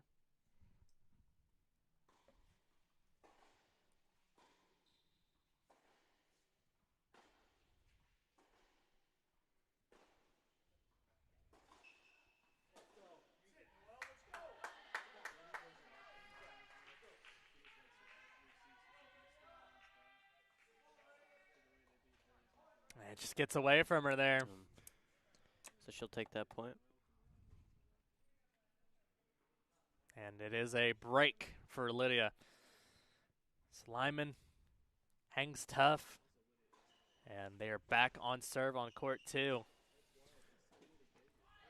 Again, riding the lines. And it just has not gone the Blue Raiders' way. But credit to the Musketeers. They've made the most of their chances. And I, for one, oftentimes do not believe in luck in sports. I think you can create your own, and the Musketeers have definitely done their fair share of that today. And all credit to them. Noel still trying to hang on here.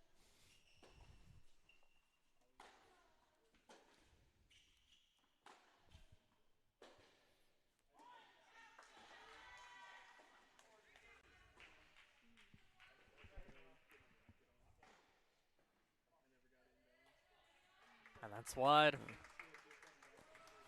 Noel on the ropes here now, trying to hang on.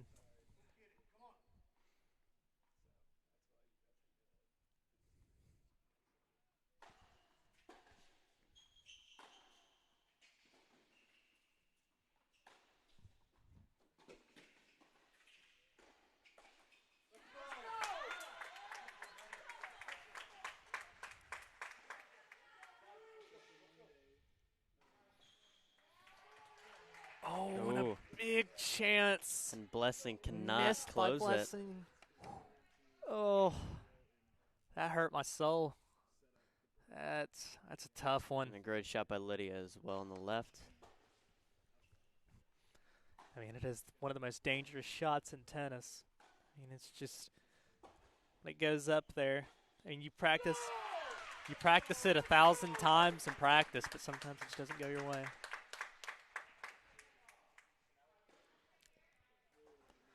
And you heard the pop-off there. A break right back. Noel Morrow. There you go. Third set tiebreak. Into a tiebreaker. Cam. Here we go.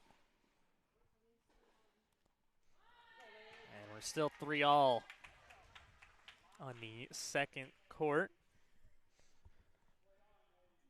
As of right now, I think I'm going to turn my chair around a little bit here. I want to try and see this with my own eyes here.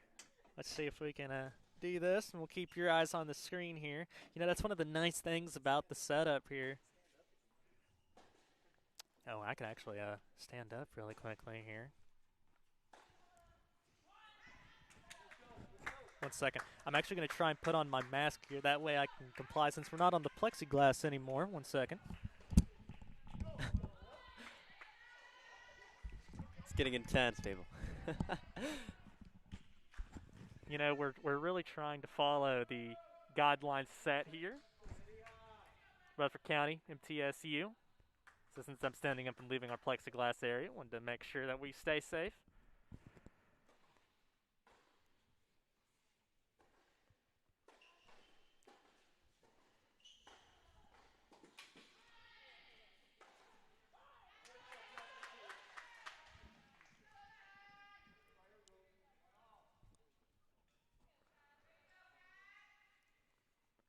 And that time, Yeah, good nice from the net from Blessing. Nice and easy there. So 1-all in this tie break right now.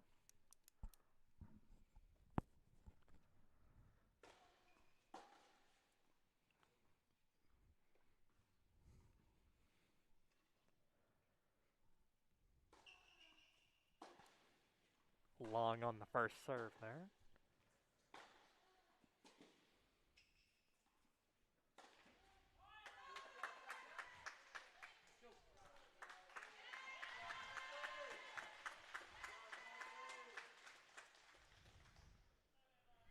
That one rifle, did it catch the line? Indeed it did. And they're saying it's catching the line.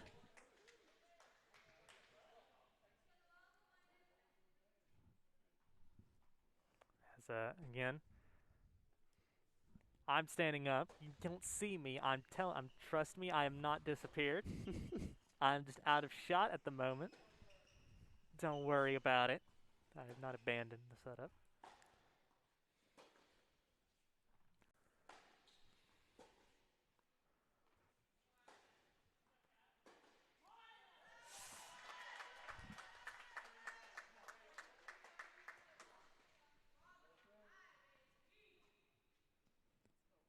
And again, that just one, wide for Noel. yeah, just gets 3-1 in favor of Xavier.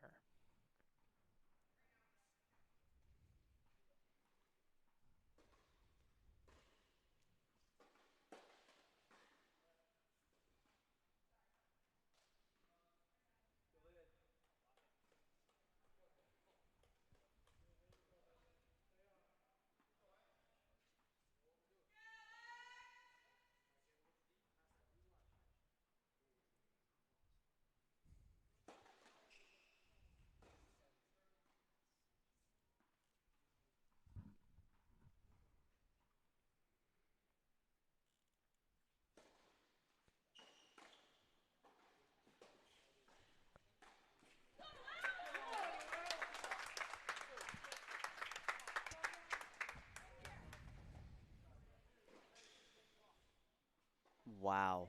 What an angle by Blessing, but she couldn't complete it. Yeah, managed to Wow. get that second serve in. What a And get by Blessing Noel. immediately knew how to take it, but just couldn't finish it. Again, I think that seems to be a bit of a thing. Yeah, that well, finishing out. Yeah, for I think everyone Mazozo. here has the right idea, but the execution, that's what's going to separate you from winning and losing today.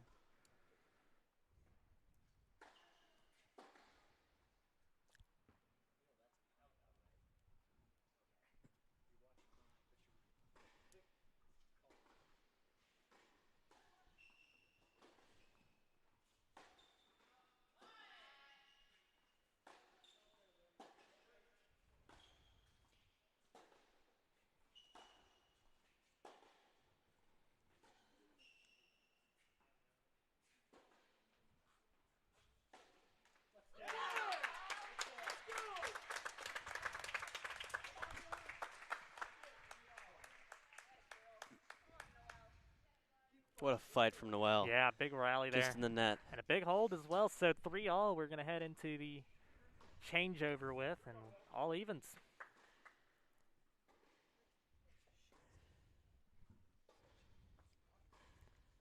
And this has been an absolute war, needless to say, Cam. No one on that side. No one's on. And you can Well, see there's no that, one. So. There's some people that are on court too. They're watching that one again. You can see the court too, people. Yeah, just an update on that one. It's 4-3 on serve right now, with Lydia Burrows serving.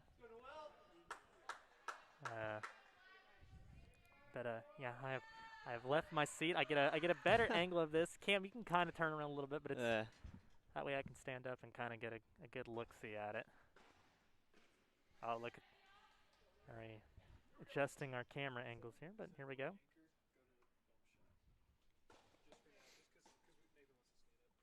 That one was long. Getting back into this tiebreak now.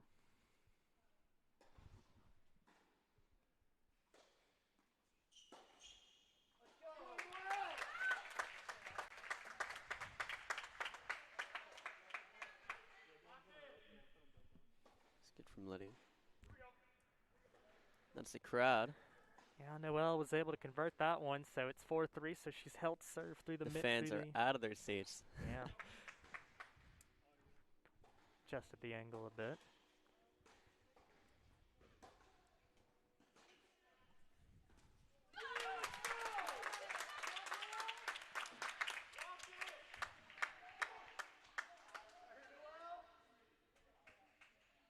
Oh, and just can't couldn't dig complete it out from again.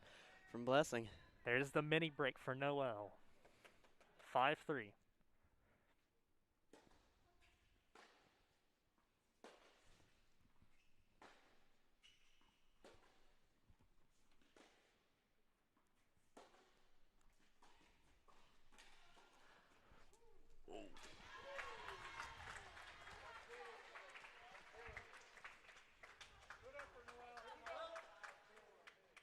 Oh, what a shot. I just think can't reach that's it. more Wow. of what she wanted from that. That's what she's been trying to do up the net, I think. Yes. Placement. 5-4 MTSU advantage in this tie break.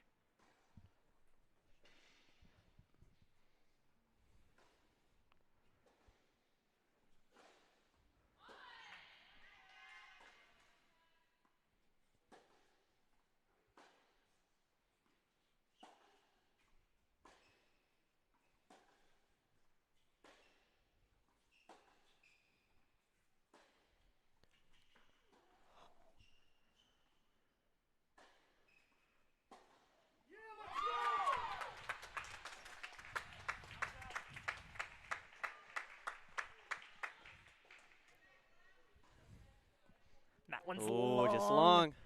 Noelle was able to catch the line there on one of those shots that barely made it. 6-4 Match points Noelle. here. Match point.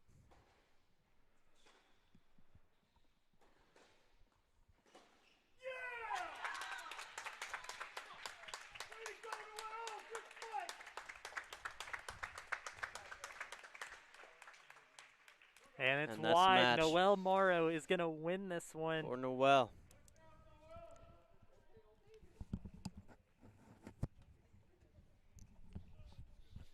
And I can now return to my seat, which is nice.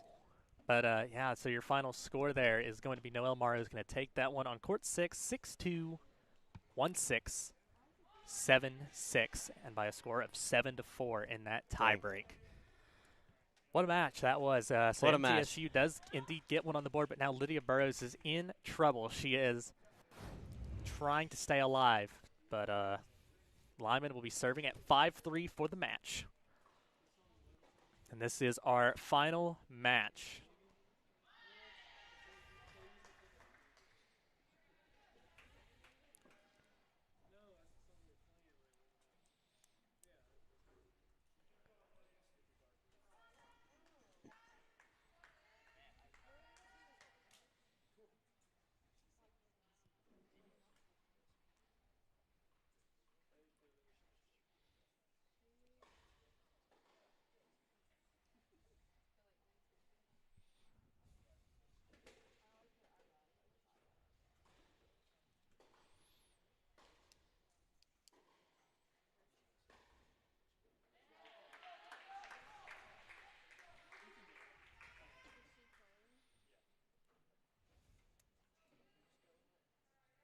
And that's long. Just out.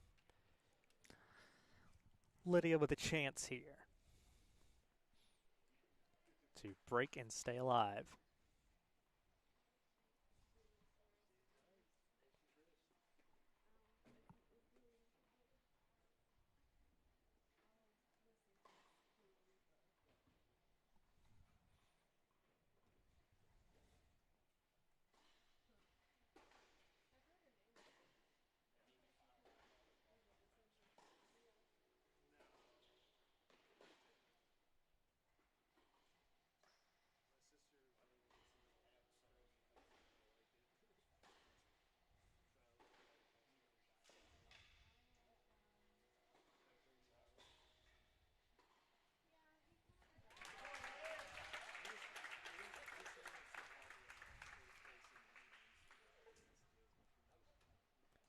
Great work there. Wow. Great shot by Lydia. Yep, just rifled it with the forehand. Was able to get him on the back foot. Immediately pushed up to the net and set up a nice little combination there. Lydia still fighting in this match deciding service game.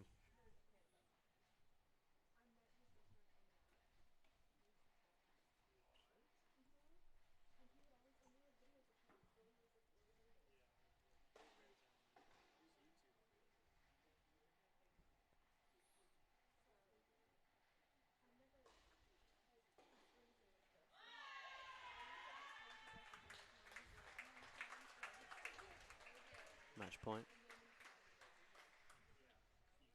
And it Just goes long, and that is indeed the match. Okay. So Lydia Burrows will fall, and it will be Lima that's going to pick up the win on court Yep. 2, 6-4, 0-6, 6-3. That will be Xavier winning it 5-2. 5-2. So they've improved upon their score from 2019 by a single point, but again, it did end up getting away from them at the end, but a very close matchup. And we will obviously talk more about that when we get back from the break. We'll have coaches' interviews and more coming up. So that is the end of the match. Again, Xavier winning over MTSU by a final score of 5-2. We're going to be right back. We're going to take a quick break. Again, coaches' interview and more. We're going to talk a little bit about this matchup. This has been MTN Sports on the CUSA Network. We'll be right back.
welcome back to the Adams Tennis Complex in Murfreesboro, Tennessee.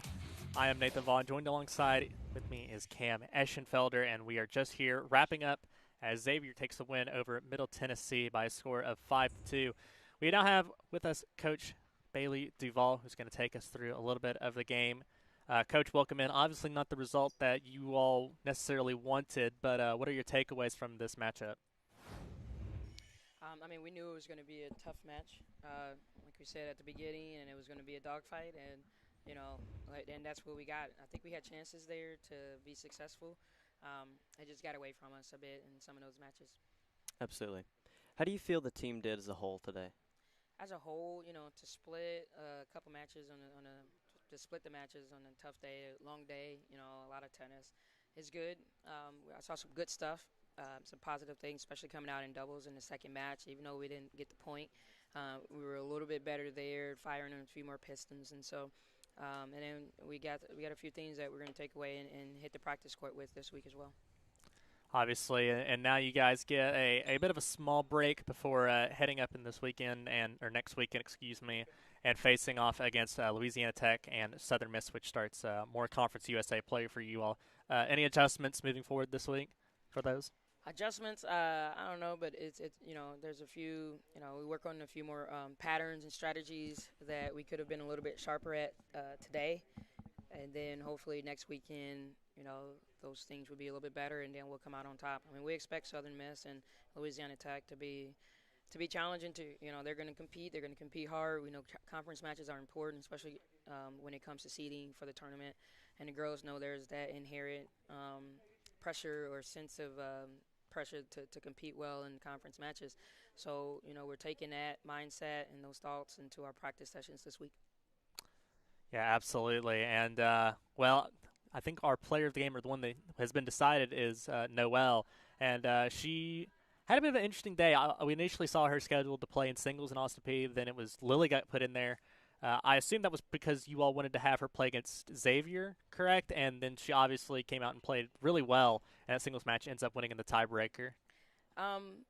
Yeah, there's a little bit of strategy behind that. Depending on which team, we know we might need a little bit of a stronger lineup, and we know Noelle has been playing solid. And if we get a chance to get Lily Sophie some good competition, we'll allow that too.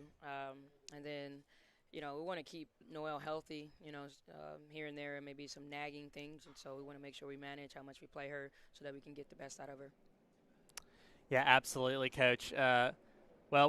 We appreciate your time. Obviously, would have preferred the sweep today, but a 1-1 result and a loss against a strong team that you said yourself was going to be a tough out for your team. And hopefully you guys can get it back together and pick up some wins when we see you guys next weekend. So thank you so much for stopping by. Nice to go. Thank you. Thank you so much. Yeah, and so obviously now we're going to transition now into the player of the game, which will be Noelle Morrow. And Noelle is walking up now, and we're going to talk to her in just a moment. Hello, Noelle. Hi. Obviously not the result team-wise that you all might have wanted today, but a heck of a matchup today for you. Take me through your thoughts. It was a tough match. We came out. I played great in the first set, and I think she changed her game plan a little bit. So I had to adjust in the third set, but ended up being able to be successful in the third. Yeah, she had a crazy forehand cross court. She was running you all over the court. How did you combat against that? Just got to run, and you have to hit another angle back and play good defense, try and get her away from the net mostly and keep her deep so she can't hit the angles. Yeah, doubles has kind of been we've seen you paired a lot with Lily, and you all have had it's kind of growing together. You seem to be meshing a lot more. What kind of pairing, what do you like about that pairing? What works so well? I think that we can both be successful on our serves, and she can play the net very well. So when I serve well, she can take over the net, and those games are usually pretty easy for us to win. Yeah, absolutely. And then obviously you started out really well in the first set, and then like you said, the game plan seemed to change a little bit in the second set, and it kind of got away from you all. But you managed to close out the third set. What was your mindset when you got that break to force into the tiebreaker and then ended up winning it like that? to just stay on my game plan because it was working in the third. So just got to keep doing what was working. Absolutely. Well, Noelle, we hope you pick up some more POGs, player of the games, throughout the rest of the season, and we will catch you soon. Thanks for stopping by. Thank you. Thank you so much. Absolutely. Well, that pretty much wraps it up for us here, Cam. A long day of tennis for us, but more importantly for the MTSU women's tennis team.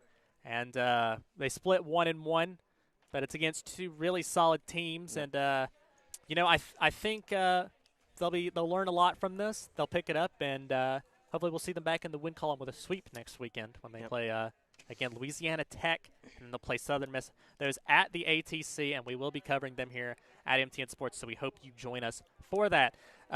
That is all the time that we have for today. We want to thank MT Athletics for allowing us to stream these matches, and we also want to thank the Adams Tennis Complex for helping make this possible. Yep. If you missed any of this or previous matches, you can watch them right here on CUSA.tv. Just click on the MT logo. For the full schedule of men's and women's matches, visit MiddleTennesseeNews.net or click on our MTN Sports page. Absolutely, and we'll be back March 6th. That's when MTSU women's tennis, they'll be taking on Louisiana Tech at 3 p.m. But the men are also playing tomorrow. They're going to be playing on Sunday. We have a doubleheader. They're going to be playing Lipscomb. I believe it's at noon tomorrow. And then they'll be playing Tennessee State later in the day. So if you want women's tennis, next week. But we hope you join us tomorrow for men's tennis as well. Those, I assume, are going to be great games. It's glad to have the men back in here as well. So, again, for Cam Eschenfelder, I'm Nathan Vaughn. Thank you so much for joining us and watching MTN Sports, your home for MTSU Blue Raider tennis. So long. Bye-bye.